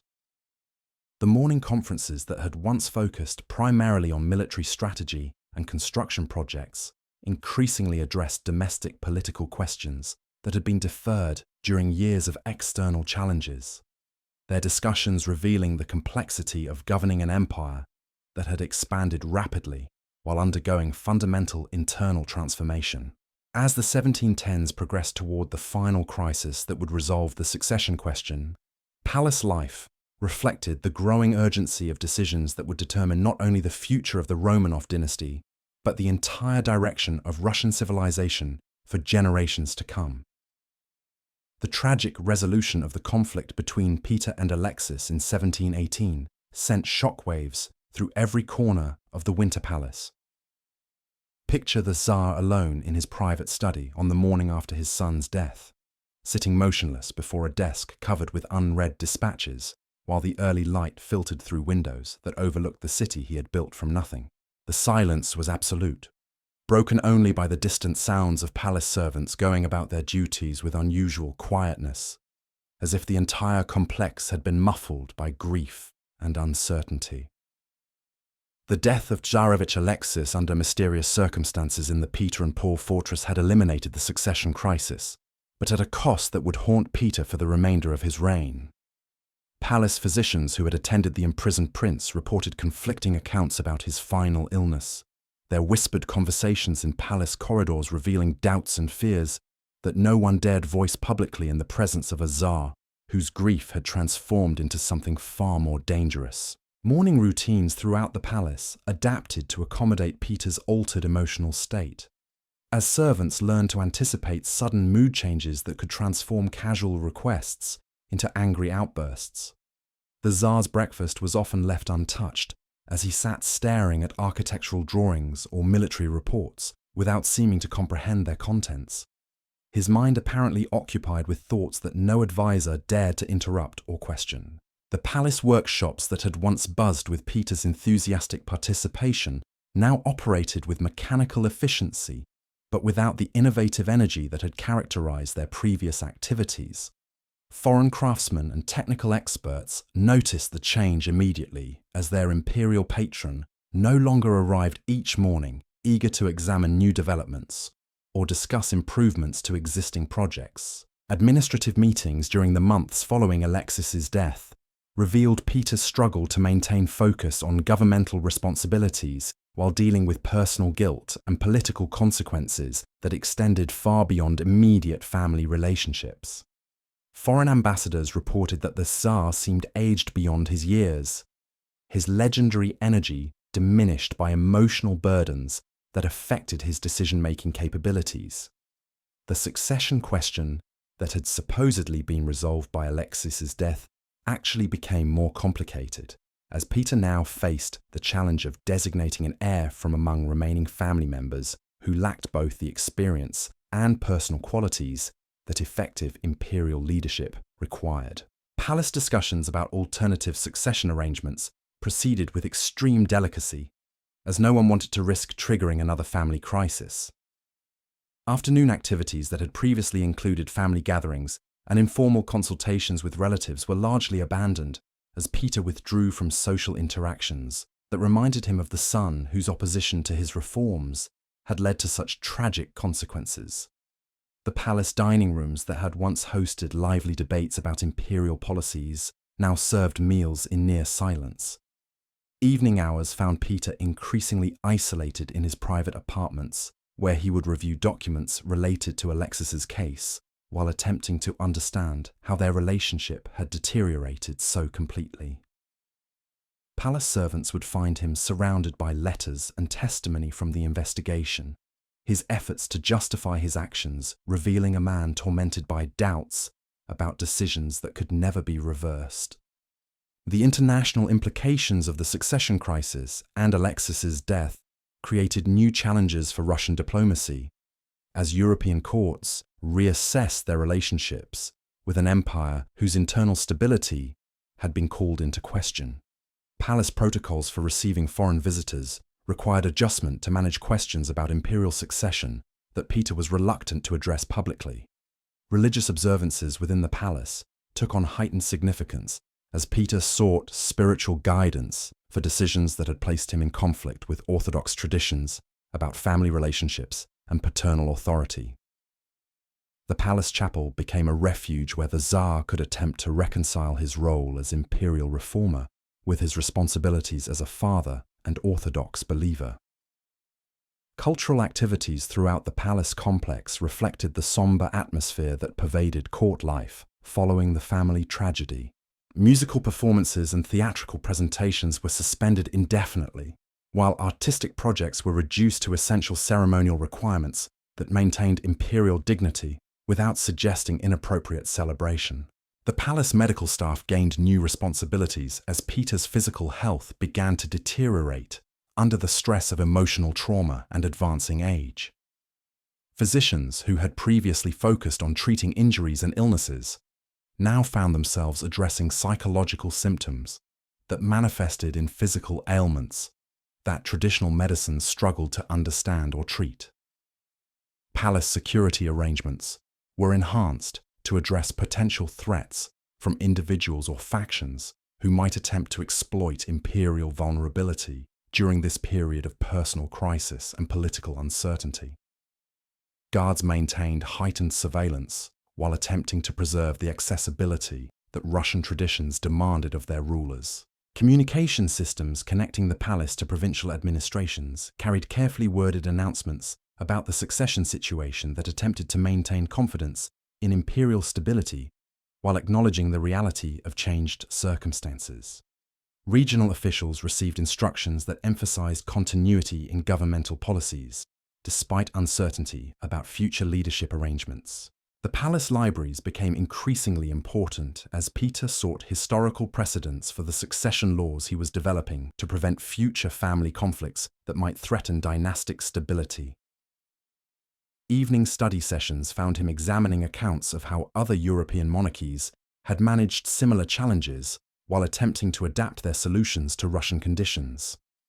Financial management of palace operations required careful attention to expenses that reflected appropriate imperial dignity while avoiding extravagance that might seem inappropriate during a period of national mourning and political uncertainty. Treasury officials worked to balance ceremonial requirements against practical limitations imposed by reduced imperial activity. Educational programs within the palace were suspended temporarily as tutors and advisors reassessed their approaches to preparing potential future leaders. Understanding that previous methods had somehow failed to prevent the tragedy that had eliminated the designated heir and created such profound imperial crisis. Storage facilities throughout the palace complex accumulated materials related to the succession investigation and its aftermath, including documents and personal effects that served as painful reminders of family relationships that had deteriorated beyond repair despite everyone's best intentions. The palace workshops gradually resumed their production activities, but their output reflected changed priorities that emphasized practical necessities over innovative projects that had characterized Peter's earlier enthusiasm for technological advancement and architectural development. Diplomatic receptions during this period required extraordinary skill in managing conversations that touched on sensitive topics related to imperial succession and family relationships. As foreign representatives sought intelligence about Russian political stability, while maintaining appropriate diplomatic courtesy and respect, the administrative challenges of governing an empire while dealing with personal trauma and political uncertainty required Peter to develop new approaches to leadership that could function effectively despite his reduced emotional capacity and energy levels that no longer matched the demands of his previous intensive schedule. Palace servants observed changes in daily routines that reflected Peter's altered priorities and capabilities, adapting their services to accommodate irregular schedules and mood variations, while maintaining the essential functions that supported imperial administration and ceremonial requirements. Night watches throughout the palace maintained security while observing the private meetings and confidential consultations that addressed succession planning and political stabilization efforts, their discretion essential for preserving imperial dignity during a vulnerable period. As Peter's health continued to decline and the succession question remained unresolved, palace life adapted to function as both the center of imperial government and a family residence where personal tragedy had created wounds that would never completely heal. The daily routines established during decades of revolutionary change now served to maintain stability during a crisis that tested every institution and relationship that the Romanov dynasty had built. The final years of Peter's reign were marked by desperate attempts to secure the dynastic succession while completing the governmental and cultural transformation that had defined his entire adult life. Palace activities reflected both the urgency of unfinished business and the melancholy awareness that the great reformer's time was running short. The promulgation of the new succession law in 1722 represented Peter's final attempt to prevent future family conflicts by giving each emperor the right to designate his successor, rather than relying on traditional inheritance patterns that might produce unsuitable rulers. Palace ceremonies surrounding the law's announcement emphasized its importance while carefully avoiding references to the personal circumstances that had made such legislation necessary. The morning when Peter announced his decision to crown his wife Catherine as empress in 1724 marked a revolutionary moment that surprised even his closest advisors. Picture the Tsar standing before the assembled court in the throne room, his voice steady despite obvious physical weakness, as he declared his intention to elevate a former peasant to the highest position in the Russian Empire, shocking conservative nobles while demonstrating his continued commitment to merit-based advancement over hereditary privilege. The coronation of Empress Catherine revealed Peter's understanding that effective imperial leadership required practical capabilities rather than aristocratic birth, as he publicly celebrated the administrative skills and personal loyalty that his wife had demonstrated during their years of partnership in governing an expanding empire. As Peter's final illness progressed through the winter of 1724–25, palace life adapted to accommodate the reality of approaching imperial transition while maintaining governmental continuity that would preserve the achievements of his revolutionary reign. The daily routines that had been established during decades of intensive reform and expansion now served to ensure stability during the most critical succession moment in Russian history since the time of Troubles. The death of Peter the Great on January 28, 1725, marked the end of an era that had transformed Russia beyond recognition. Picture the Winter Palace in those final hours, where courtiers moved through marble corridors with hushed footsteps, while the man who had built an empire from swampland drew his last laboured breaths. The silence that settled over the palace that morning carried the weight of uncertainty, as Russia faced its future without the towering figure who had dominated every aspect of imperial life for over 2 decades. Catherine's elevation from peasant servant to empress of all the Russias represented perhaps the most extraordinary transformation in European royal history. On the morning of her first official day as sole ruler, she stood before the same ornate mirror where Michael Romanov had once trembled as a reluctant boy king. But where Michael had been overwhelmed by inherited responsibility, Catherine radiated the quiet confidence of someone who had earned her position through demonstrated capability rather than accidental birth. Her daily routine as Empress began before dawn, with private consultations that addressed the immediate challenges of governing an empire whose expansion had outpaced its administrative systems. Palace servants would find her already dressed in simple working clothes, reviewing dispatches from provincial governors, while sipping tea from a plain ceramic cup that contrasted sharply with the golden vessels that protocol demanded for public ceremonies. The morning audiences that Catherine conducted revealed her practical approach to imperial administration, as she focused on solving immediate problems rather than maintaining elaborate ceremonial traditions that consumed time without producing results. Foreign ambassadors discovered that she preferred direct conversations about trade agreements and territorial boundaries over the elaborate diplomatic courtesies that had characterized previous reigns.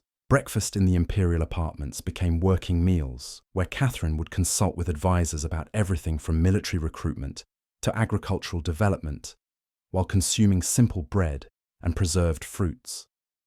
Her conversations revealed an understanding of governmental complexities that impressed officials who had initially questioned whether a woman without formal education could effectively manage the diverse challenges of imperial rule.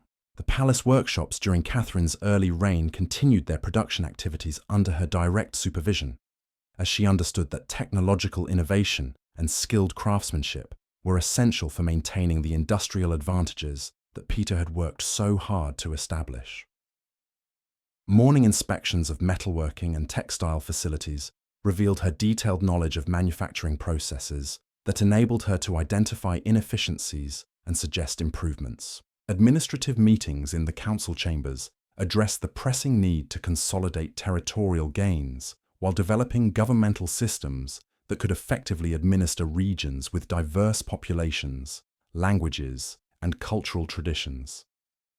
Catherine's approach emphasized practical solutions that addressed local conditions rather than imposing uniform procedures that might work in the capital but prove unsuitable for distant provinces. The palace libraries expanded under Catherine's patronage to include works on governance, economics, and social organization that supported her efforts to understand successful administrative practices from other European kingdoms.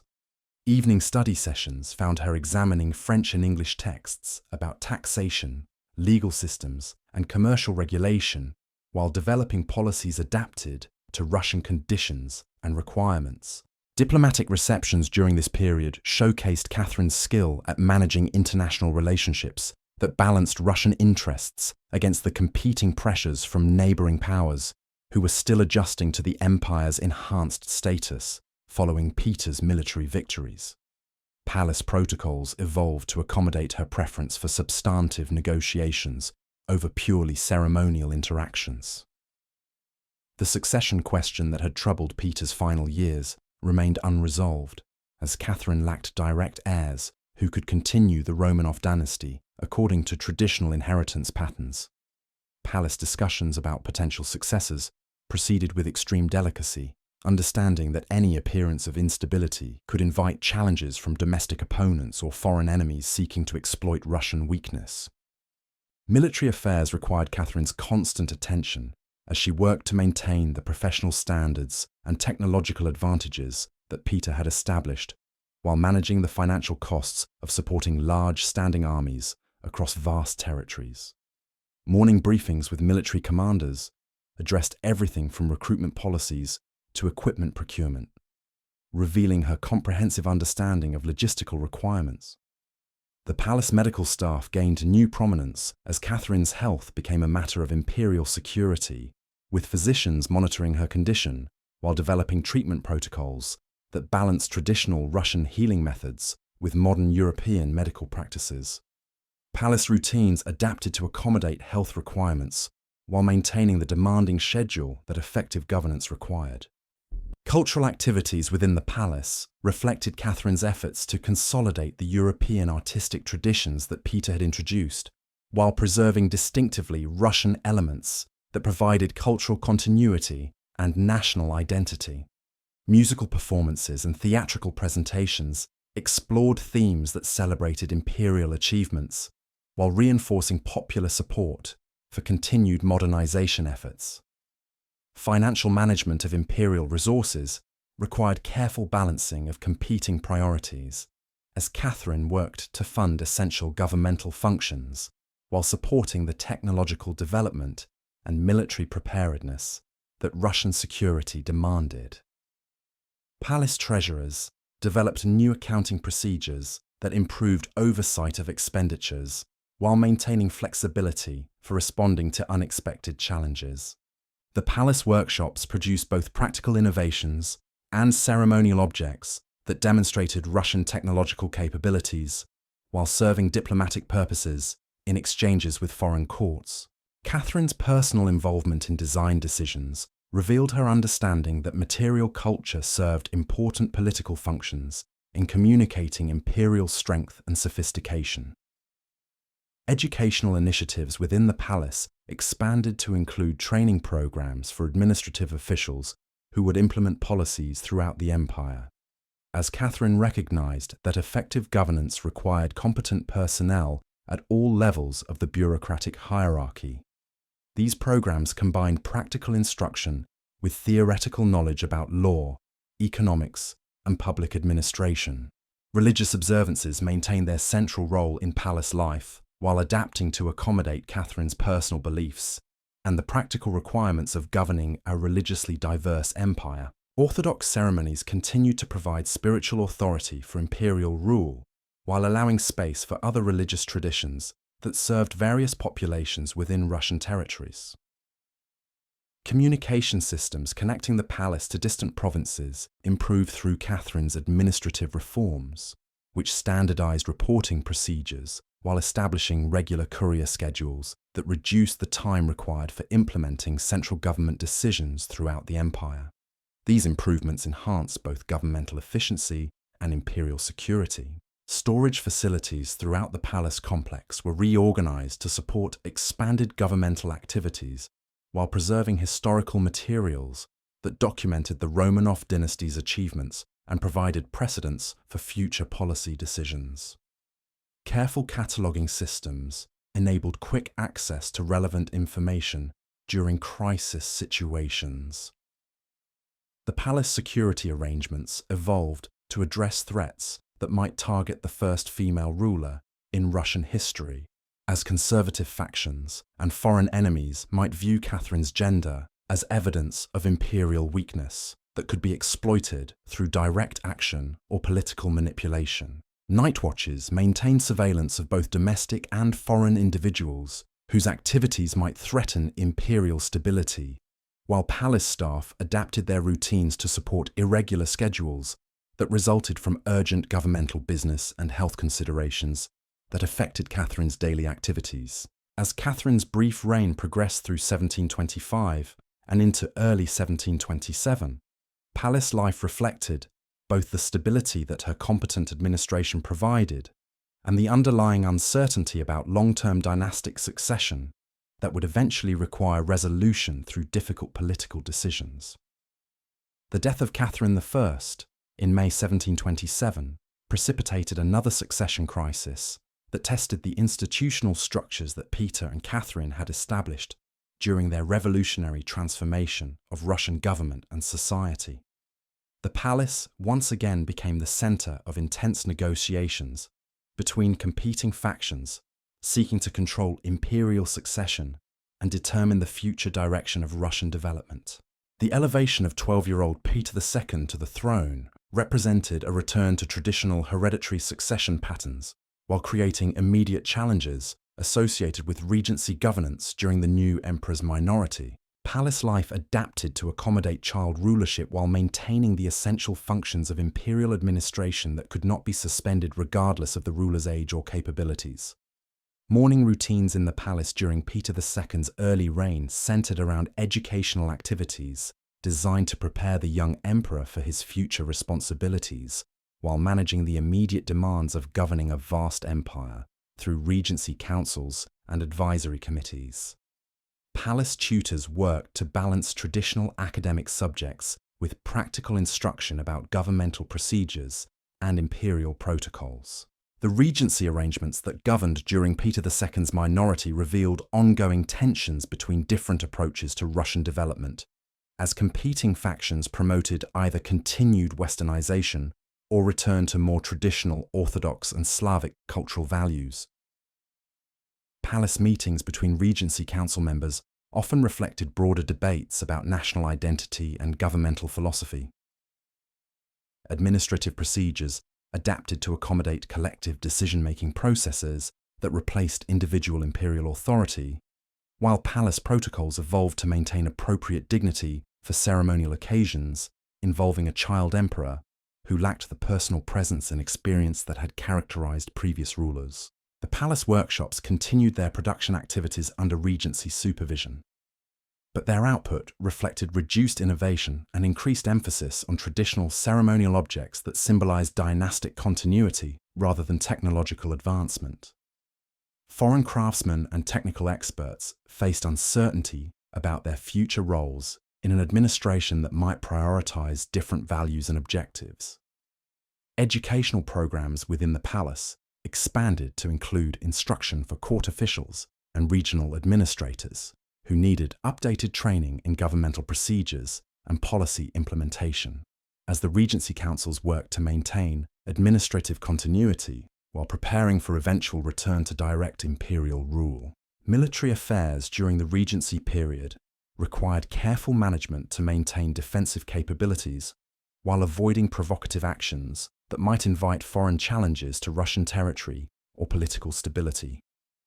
Palace briefings addressed both immediate security concerns and long-term strategic planning that would guide imperial policy during the transition to adult rulership. The palace libraries accumulated materials related to Regency governance and minority rulership that provided historical precedents for managing similar situations while preserving the governmental innovations that had been developed during previous reigns. Evening consultations found Regency Council members examining these resources while developing policies appropriate for contemporary conditions. Cultural activities within the palace reflected efforts to maintain imperial dignity and public confidence while acknowledging the unique circumstances created by child rulership. Ceremonial occasions were carefully planned to emphasize dynastic legitimacy and governmental stability rather than personal imperial authority that the young emperor could not yet effectively exercise. Diplomatic receptions during this period required extraordinary skill in managing foreign relationships that balanced Russian interests against potential exploitation of perceived weakness associated with minority rule and Regency governance. Palace protocols emphasized institutional continuity while downplaying individual leadership capabilities that might invite foreign pressure or interference. Financial management of imperial resources became increasingly complex as Regency councils attempted to balance competing priorities while maintaining fiscal responsibility and avoiding expenditures that might be criticized as inappropriate during a period of transitional governance. Palace treasurers developed new oversight procedures that ensured accountability while preserving flexibility for responding to unexpected challenges. The palace medical staff maintained responsibility for the young emperor's health while also serving other members of the imperial family and court officials whose well-being affected governmental stability. Medical facilities within the palace expanded to accommodate increased attention to preventive care and health monitoring that minority rulership required.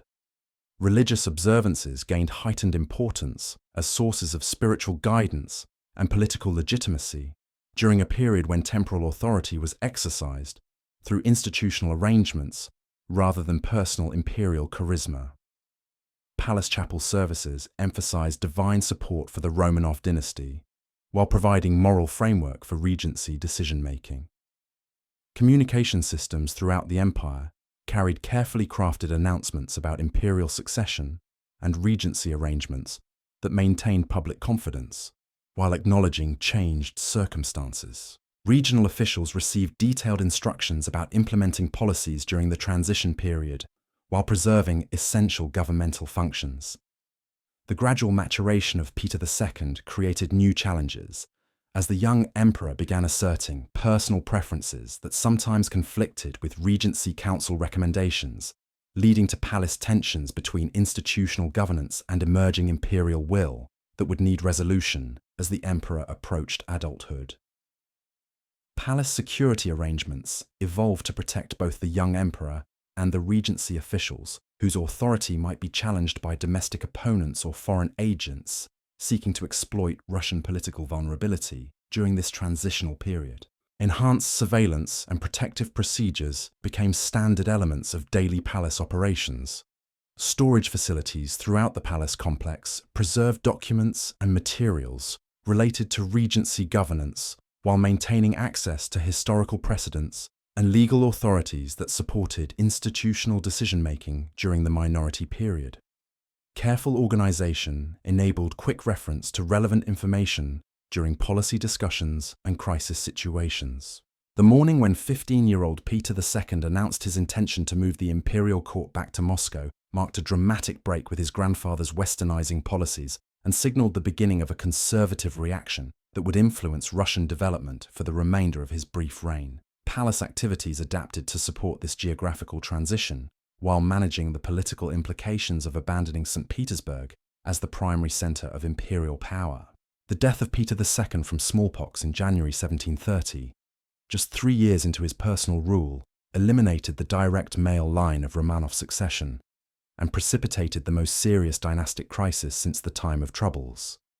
Palace life once again centred around urgent negotiations between competing claimants and their supporters, as the future of the Russian Empire hung in the balance, while various factions manoeuvred for control of imperial succession. The invitation extended to Anna Ivanovna, daughter of Ivan V and niece of Peter the Great, to assume the imperial throne represented a compromise solution that attempted to balance competing claims while addressing concerns about governmental stability and dynastic legitimacy. Her acceptance of constitutional limitations on imperial authority marked an unprecedented experiment in restricted monarchy that would transform palace life and imperial governance in fundamental ways. The conditions imposed on Anna's rulership by the Supreme Privy Council created new administrative structures that limited traditional imperial prerogatives while establishing collective oversight of governmental decisions. Palace protocols evolved to accommodate shared authority between the empress and council members, creating unprecedented complexity in daily operations and decision-making processes. Morning audiences during Anna's early reign reflected the tension between constitutional restrictions and imperial dignity, as the empress attempted to maintain appropriate royal authority while operating within limitations that had never before constrained Russian rulers. Palace meetings between Anna and council members revealed ongoing negotiations about the practical implementation of constitutional monarchy in an empire accustomed to absolute rule.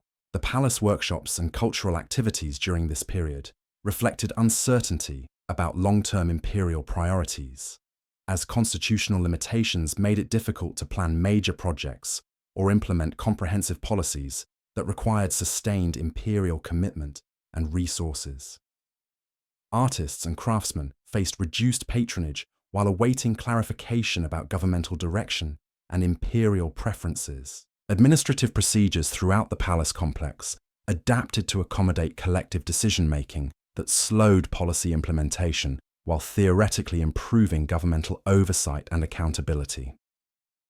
Palace bureaucracies developed new documentation requirements that tracked council participation in imperial decisions while preserving essential records for future reference.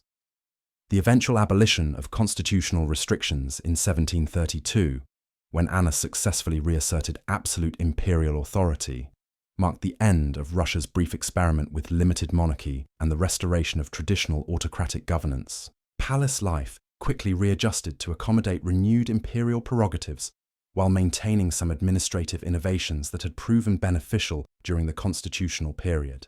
The remaining years of Anna's reign saw palace activities focus on consolidating imperial authority while addressing the governmental challenges that had accumulated during periods of weak leadership and institutional uncertainty.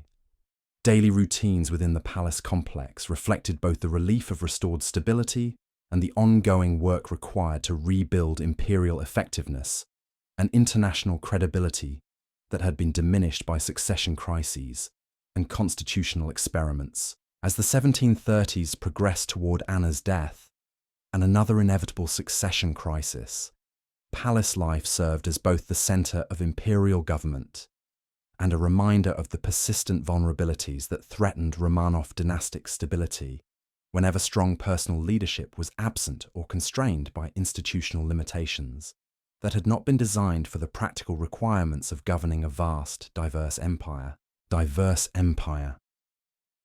The death of Anna Ivanovna in October 1740 brought forth yet another succession crisis, but this time with a twist that would reshape palace life in ways no one could have anticipated. Picture the Winter Palace on that autumn morning when 2-month-old Ivan VI was proclaimed emperor. His infant cries echoing through chambers where the weight of imperial authority had never before rested on such tiny shoulders. The palace nursery became the unexpected center of Russian power, where wet nurses and pediatric physicians suddenly found themselves among the most important figures in the empire. The regency of Anna Leopoldovna transformed daily palace routines around the rhythms of infant care, as governmental meetings were scheduled between feeding times and nap schedules. Morning audiences took place in chambers adjacent to the nursery, where the sound of a crying baby could interrupt the most serious diplomatic negotiations.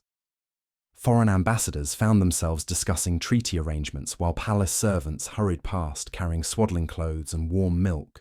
The surreal juxtaposition of imperial dignity with domestic necessity, creating an atmosphere unlike anything in Russian history.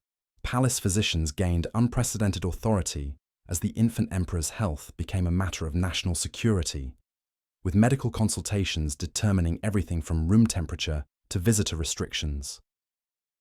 The morning ritual of examining the baby emperor was attended by ministers of state who had once focused on military strategy and economic policy, their grave faces studying infant reflexes and feeding patterns with the intensity previously reserved for battle plans and treasury reports. Administrative procedures adapted to accommodate governance that operated around the biological needs of a ruler who could neither speak nor understand the decisions being made in his name. Palace scribes documented every aspect of the infant's daily routine while simultaneously maintaining the flow of governmental correspondence that kept the empire functioning despite the unprecedented circumstances of baby rulership.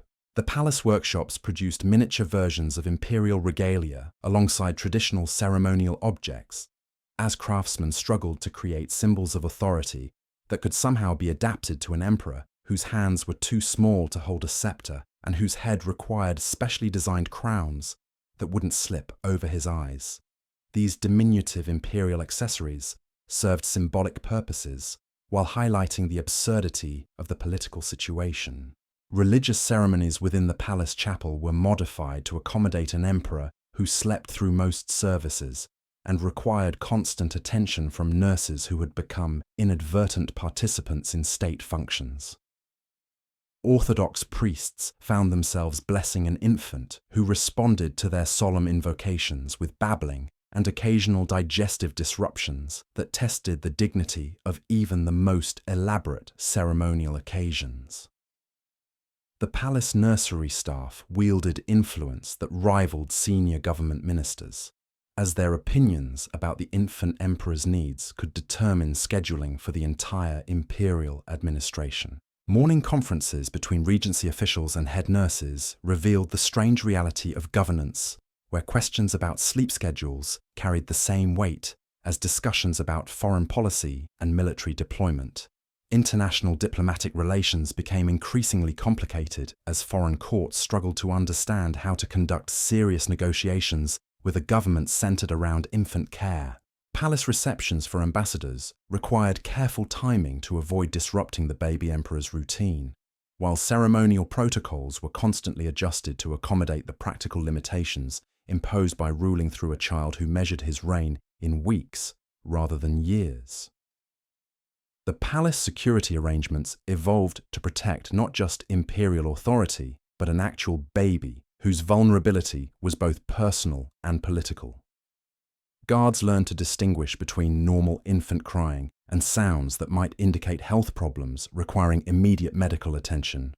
Their traditional military training supplemented by crash courses in childcare that would have seemed ridiculous under any other circumstances. Cultural activities within the palace were suspended indefinitely, as it seemed inappropriate to host elaborate entertainments, while governance centered around diaper changes and feeding schedules.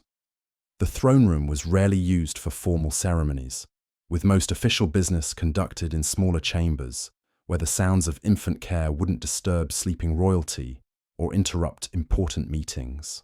The morning when Elizabeth Petrovna marched into the palace with her supporters in November 1741 marked the end of the most unusual period in Russian imperial history.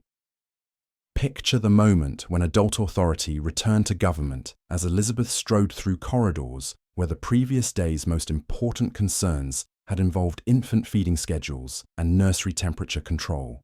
Her decisive action, restoring traditional imperial dignity to a throne that had been reduced to baby furniture. Elizabeth's coronation ceremony in April 1742 celebrated not just her personal ascension, but the restoration of competent adult leadership to an empire that had endured years of regency governance and institutional uncertainty. The morning of her crowning found the Winter Palace transformed back into a proper centre of imperial power, where serious governmental business could proceed without accommodation to infant biological needs or constitutional restrictions that had proven unsuitable for practical administration. Her daily routine as Empress began with morning prayers that lasted precisely long enough to seek divine guidance without consuming time needed for the pressing governmental business that had accumulated during years of ineffective leadership. Palace servants discovered that Elizabeth preferred efficiency over elaborate ceremony, understanding that Russia required active governance rather than symbolic displays that impressed visitors while neglecting practical administrative responsibilities. Breakfast in the imperial apartments became working sessions where Elizabeth would review overnight dispatches from provincial governors while consuming simple meals that provided energy for demanding schedules rather than ceremonial displays of imperial luxury. Her conversations with advisors revealed comprehensive understanding of problems that had developed during previous reigns, while demonstrating determination to address challenges through direct action rather than lengthy deliberation. The palace workshops resumed full production under Elizabeth's personal supervision, as she understood that Russian prestige required demonstration of technological capabilities and artistic sophistication that could compete with the most advanced European courts. Morning inspections of craft facilities revealed her detailed knowledge of manufacturing processes and her insistence on quality standards that would enhance rather than diminish imperial reputation. Administrative meetings in the council chambers addressed the urgent need to rebuild institutional effectiveness while consolidating territorial integrity that had been threatened by political instability and weak leadership during the previous decade. Elizabeth's approach emphasized practical solutions that addressed immediate problems while establishing foundations for long-term governmental improvements and territorial security. The palace libraries expanded under Elizabeth's patronage to include contemporary European works on governance, military science, and cultural development that supported her efforts to restore Russian competitiveness with neighboring powers, who had gained advantages during periods of imperial weakness. Evening study sessions found her examining successful policies from other kingdoms, while adapting their innovations to Russian conditions and capabilities. Diplomatic receptions during Elizabeth's early reign demonstrated her commitment to restoring Russian international credibility through competent governance and reliable policy implementation rather than dramatic gestures or constitutional experiments that had confused foreign observers about imperial intentions and capabilities. Palace protocols emphasized substance over ceremony while maintaining appropriate dignity for a major European power. Military affairs received Elizabeth's immediate attention as she worked to rebuild professional standards and technological capabilities that had deteriorated during years of political uncertainty and divided authority. Morning briefings with commanders addressed recruitment, training, and equipment needs, while developing strategic plans that would protect Russian interests and deter potential aggression from neighboring powers seeking to exploit perceived weakness. The palace medical staff adapted to serve an empress whose health directly affected governmental stability, developing treatment protocols that balanced traditional Russian healing methods with modern European medical practices while maintaining the confidentiality necessary to prevent political exploitation of health concerns by domestic opponents or foreign enemies. Cultural activities within the palace resumed with elaborate celebrations that demonstrated Russian sophistication while reinforcing popular support for restored imperial authority. Elizabeth's patronage of arts and entertainment created employment for musicians, artists, and performers, while showcasing cultural achievements that enhanced international respect for Russian civilization and imperial leadership. Financial management of imperial resources required careful attention to expenses that had been neglected during previous reigns, while funding essential governmental functions and defensive preparations that Russian security demanded. Palace treasurers developed new accounting procedures that improved oversight, while maintaining flexibility for responding to unexpected opportunities or challenges. The palace workshops produced both practical innovations and luxury goods that demonstrated Russian technological capabilities while serving diplomatic purposes in exchanges with foreign courts. Elizabeth's involvement in design decisions revealed her understanding that material culture communicated imperial strength and sophistication to international audiences, whose opinions influenced diplomatic relationships and commercial opportunities. Educational initiatives within the palace expanded to include advanced training for administrative officials and military officers who would implement policies throughout the empire, as Elizabeth recognized that effective governance required competent personnel at all levels of the bureaucratic and military hierarchies. These programs combined practical instruction with theoretical knowledge about law, economics, and strategic planning. Religious observances maintained their central role in palace life, while supporting Elizabeth's efforts to strengthen Orthodox identity and cultural distinctiveness that differentiated Russian civilization from Western European influences that some viewed as threats to traditional values and spiritual authority. Morning chapel services provided both personal spiritual guidance and public demonstration of imperial commitment to Orthodox principles. Communication systems connecting the palace to distant provinces improved through administrative reforms that standardized reporting procedures, while establishing regular information flows that enhanced central government understanding of local conditions and regional challenges. These improvements increased both governmental efficiency and imperial security by reducing response times for crisis situations. Storage facilities throughout the palace complex were reorganized to support expanded governmental activities while preserving historical materials and legal precedents that provided guidance for policy decisions and administrative procedures. Improved cataloging systems enabled quick access to relevant information during planning sessions and emergency consultations. The palace security arrangements evolved to address both traditional threats and new challenges associated with Elizabeth's gender and unmarried status, as various factions might attempt to influence imperial policy through marriage proposals or personal relationships that could compromise governmental independence and decision-making authority. Night watches maintained surveillance of domestic and foreign individuals whose activities might threaten imperial stability, while palace staff adapted their routines to support Elizabeth's preference for evening consultations and late-night planning sessions that addressed sensitive political and military matters, requiring confidential discussion. Morning routines during the late 1740s reflected Elizabeth's growing confidence in her administrative capabilities and her commitment to policies that would strengthen Russian power while maintaining cultural traditions that provided national identity and popular legitimacy. Palace activities balanced innovation with continuity, demonstrating that effective modernization could enhance, rather than replace, valuable Russian characteristics.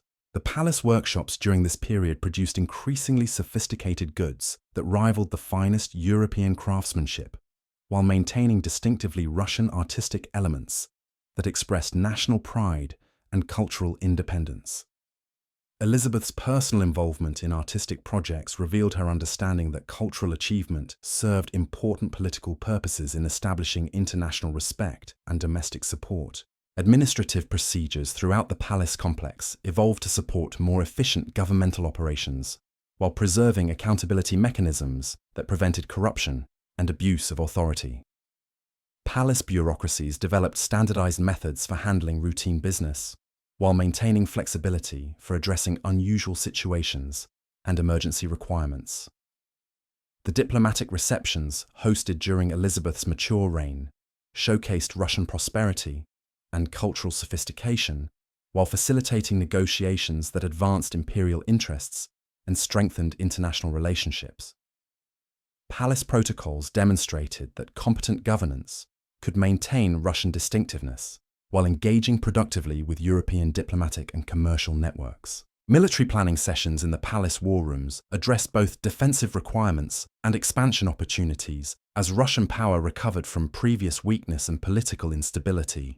Elizabeth's strategic vision encompassed territorial consolidation and alliance relationships that would enhance security while positioning Russia for future growth and international influence. The palace medical facilities expanded to serve not only the imperial family, but also foreign dignitaries and court officials whose health affected governmental operations and diplomatic relationships. Medical innovations developed within the palace complex often influenced healthcare practices throughout the empire while demonstrating Russian advancement in scientific knowledge and practical application. Cultural programs within the palace attracted artists and intellectuals from throughout Europe, creating an international community that enhanced Russian cultural prestige while providing opportunities for learning and innovation that strengthened imperial capabilities in various fields. Evening entertainments combined Russian traditions with European influences, creating distinctive cultural expressions that reflected Elizabeth's vision of modernized Russian civilization. The palace libraries became centers of learning that supported both governmental decision-making and cultural development, accumulating materials that enabled Russian scholars and officials to remain current with international developments while preserving knowledge about Russian history and traditions. These collections served practical administrative needs while supporting intellectual activities that enhanced imperial reputation. Financial administration within the palace complex reflected Elizabeth's commitment to fiscal responsibility while funding the cultural and military programs that enhanced Russian strength and international standing. Treasury operations balanced immediate expenses against long-term investment in capabilities that would serve imperial interests for generations. As Elizabeth's reign progressed through the 1750s toward its eventual conclusion, palace life embodied the successful restoration of effective imperial governance that had transformed Russia from political instability into renewed strength and international respect. The daily routines established within the Winter Palace walls provided foundations for achievements that would influence Russian development and European relationships for decades to come. The morning in January 1762, when news arrived of Elizabeth's sudden death, found the palace once again facing succession uncertainty, but this time with institutional structures and administrative capabilities that had been strengthened during 2 decades of competent governance. Palace preparations for another imperial transition reflected both the experience gained from previous crises and the confidence that Russian governmental systems could maintain stability regardless of individual leadership changes. The brief reign of Peter III revealed how quickly competent administration could be undermined by poor decision-making and political miscalculation. As palace life adapted to accommodate an emperor whose policies alienated key constituencies, while threatening alliances and territorial gains that previous rulers had worked decades to achieve. The palace workshops and cultural activities during Peter III's 6-month reign reflected the uncertainty created by dramatic policy reversals and erratic decision-making that confused both domestic officials and foreign observers about Russian intentions and capabilities. Court life struggled to maintain dignity and effectiveness, while accommodating imperial behavior that seemed inconsistent with traditional Russian interests and values. The morning of June 28, 1762, when Catherine II assumed power through the carefully orchestrated coup that removed her husband from the throne, marked the beginning of the most transformative period in Russian imperial history since Peter the Great's revolutionary changes in the early 18th century. Palace life would soon reflect the vision and capabilities of a ruler whose intelligence, determination, and political skill would earn her recognition as Catherine the Great and establish Russia as the dominant power in Eastern Europe. The coronation of Catherine II on September 22, 1762, transformed the Winter Palace into a stage for one of history's most remarkable displays of imperial ambition realized. Picture the moment when the crown touched her brow in the cathedral, the weight of gold and precious stones nothing compared to the weight of possibilities that settled on her shoulders. She had arrived in Russia as a minor German princess with little more than intelligence and determination, yet here she stood, crowned empress of the largest empire on earth through sheer force of will and political genius. Her first morning as undisputed ruler began before dawn in the private study that would become the nerve center of an empire spanning 11 time zones. The room bore little resemblance to the ornate ceremonial chambers that visitors expected, furnished instead with practical work tables covered in maps, correspondence, and the leather-bound notebooks where Catherine recorded her thoughts on everything from legal reform to agricultural innovation.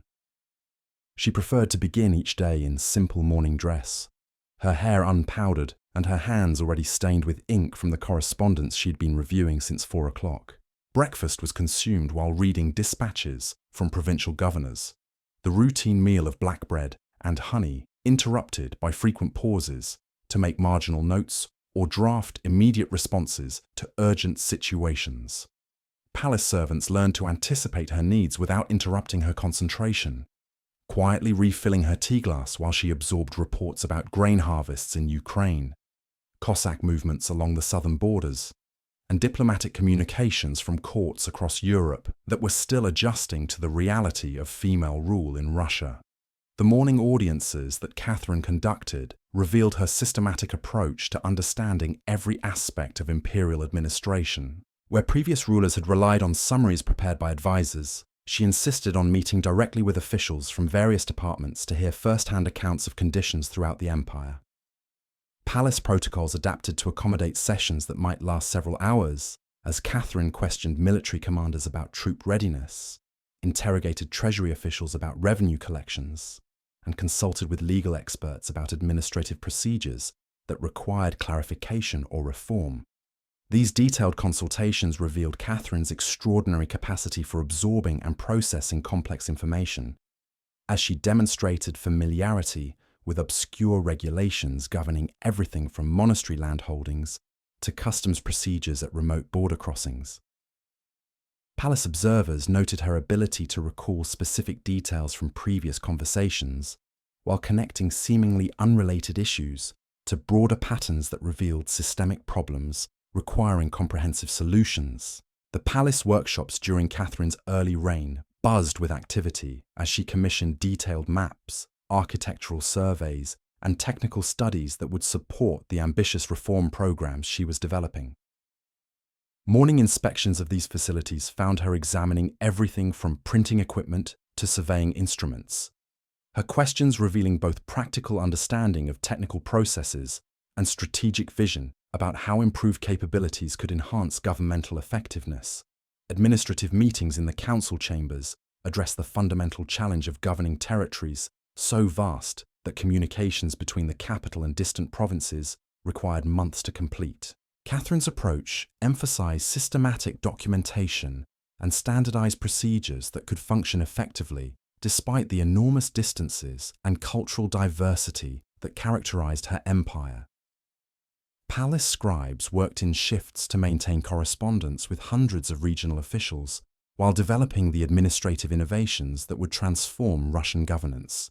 The legal reforms that Catherine began drafting during her first years as empress required extensive consultation with scholars, judges, and administrators who understood the practical challenges of implementing consistent legal standards across territories with different traditions, languages, and social systems. Evening sessions in the palace library found her comparing legal codes from various European kingdoms while developing principles that could be adapted to Russian conditions without abandoning valuable local customs and practices. The palace medical facilities expanded during this period to serve not only the imperial court, but also to support Catherine's interest in public health initiatives that could improve conditions throughout the empire. Morning consultations with physicians addressed both personal health concerns and broader questions about disease prevention, medical education, and healthcare delivery in remote regions where traditional medical knowledge was limited or ineffective. Cultural activities within the palace reflected Catherine's vision of Russia as a sophisticated European power that could compete intellectually and artistically with the most advanced civilizations. She established regular evening salons, where foreign intellectuals mingled with Russian scholars, their conversations exploring philosophical questions and practical problems, while creating international networks that enhanced Russia's cultural prestige and intellectual development. The palace libraries became centers of learning that accumulated materials from across Europe and Asia, supporting both governmental research and cultural advancement. Catherine's personal collection included works in French, German, and English, alongside Russian texts. Her multilingual capabilities, enabling her to engage directly with contemporary European thought, while developing distinctively Russian approaches to governance and social organization. Diplomatic receptions during Catherine's reign demonstrated her skill at managing international relationships that balanced Russian expansion with European stability. Palace protocols evolved to accommodate negotiations that might involve multiple languages and cultural traditions, as Catherine's territorial ambitions required careful coordination with allies, while deterring potential enemies through displays of imperial strength and diplomatic sophistication. Military planning sessions addressed the complex requirements of defending and expanding an empire that bordered both European kingdoms and Asian territories, with different strategic challenges and opportunities. Catherine's approach to military affairs emphasized professional competence and technological advancement while maintaining the warrior traditions that had enabled previous Russian victories against seemingly superior enemies. The palace workshops produced both practical innovations and luxury goods that demonstrated Russian technological capabilities while serving diplomatic purposes in relationships with foreign courts. Catherine's involvement in design decisions reflected her understanding that material culture communicated imperial authority and cultural sophistication to international audiences, whose opinions influenced commercial opportunities and political alliances. Financial administration within the palace required careful management of resources that supported both essential governmental functions and ambitious development projects that would enhance Russian capabilities for generations. Treasury operations balanced immediate expenses against long-term investments in infrastructure, education, and military preparedness that Catherine considered essential for imperial security and prosperity. Religious observances within the palace maintained their traditional role while adapting to accommodate Catherine's more cosmopolitan outlook and her commitment to religious tolerance that would eventually extend legal protections to various faith communities throughout the empire. Morning chapel services provided spiritual guidance while avoiding the sectarian conflicts that had troubled previous reigns. Communication systems connecting the palace to distant territories improved dramatically as Catherine implemented administrative reforms that standardized reporting procedures while reducing response times for governmental decisions. These innovations enhanced both efficiency and security by enabling central authorities to address problems before they escalated into serious threats to imperial stability. The palace security arrangements evolved to address both traditional concerns and new challenges associated with Catherine's ambitious reform agenda, which threatened established interests and could potentially trigger resistance from conservative factions or foreign powers seeking to exploit domestic instability. Enhanced surveillance capabilities protected imperial authority while gathering intelligence about potential threats. Storage facilities throughout the palace complex were reorganized to support expanded governmental activities while preserving historical materials that provided precedents for legal and administrative innovations. Improved cataloging systems enabled quick access to relevant information during policy development and crisis management situations that required immediate reference to established procedures. Educational programs within the palace expanded to include advanced training for officials who would implement Catherine's reforms throughout the empire, combining theoretical knowledge with practical instruction about administrative procedures and policy implementation. These initiatives reflected her understanding that effective governance required competent personnel at all levels of the bureaucratic hierarchy. The morning routines established during Catherine's first decade as empress provided foundations for achievements that would transform Russia into a major European power while expanding imperial territories to their greatest historical extent. Palace life embodied the systematic approach and intellectual sophistication that characterized her entire reign, demonstrating that effective leadership could overcome seemingly impossible challenges through careful planning, comprehensive knowledge, and unwavering determination. The daily rhythms within the Winter Palace walls reflected Catherine's vision of modernized imperial governance that combined practical effectiveness with cultural sophistication, establishing patterns that would influence Russian development long after her remarkable reign had ended. Her transformation from foreign princess to Catherine the Great represented one of history's most extraordinary examples of individual capability, triumphing over circumstances that should have limited her to ceremonial irrelevance. As the 1770s progressed and Catherine's reforms began producing measurable improvements in imperial administration and territorial security, palace life served as both the command center of expanding Russian power and the cultural heart of a civilization that was earning international respect through achievement rather than mere pretension. The morning conferences and evening salons, the administrative innovations and cultural patronage all contributed to accomplishments that would establish Russia as a dominant force in European affairs, while creating foundations for continued development and expansion. The woman who had entered Russia speaking no Russian and understanding little about the empire she would eventually rule had systematically transformed herself into one of history's most effective and visionary leaders, proving that intelligence, determination, and strategic thinking could overcome any obstacle while creating lasting achievements that would influence world history for centuries to come.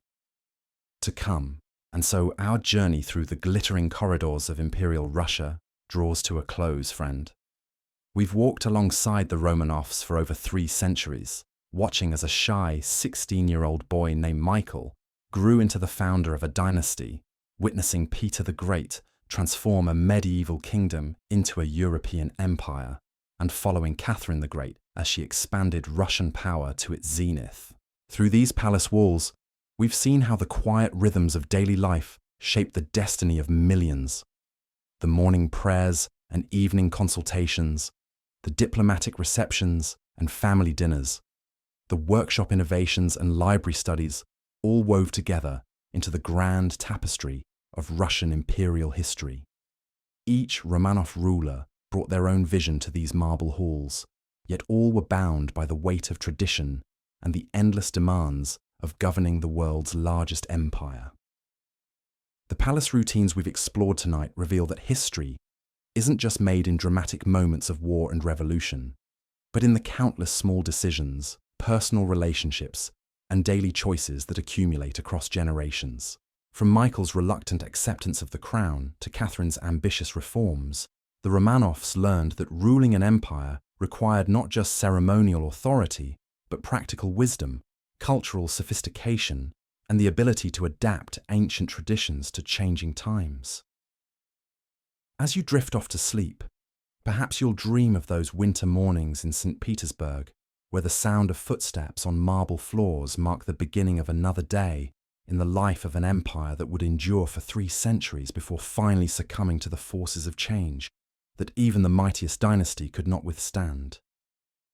Sweet dreams, and thank you for sharing this peaceful journey through the remarkable world of Imperial Russia.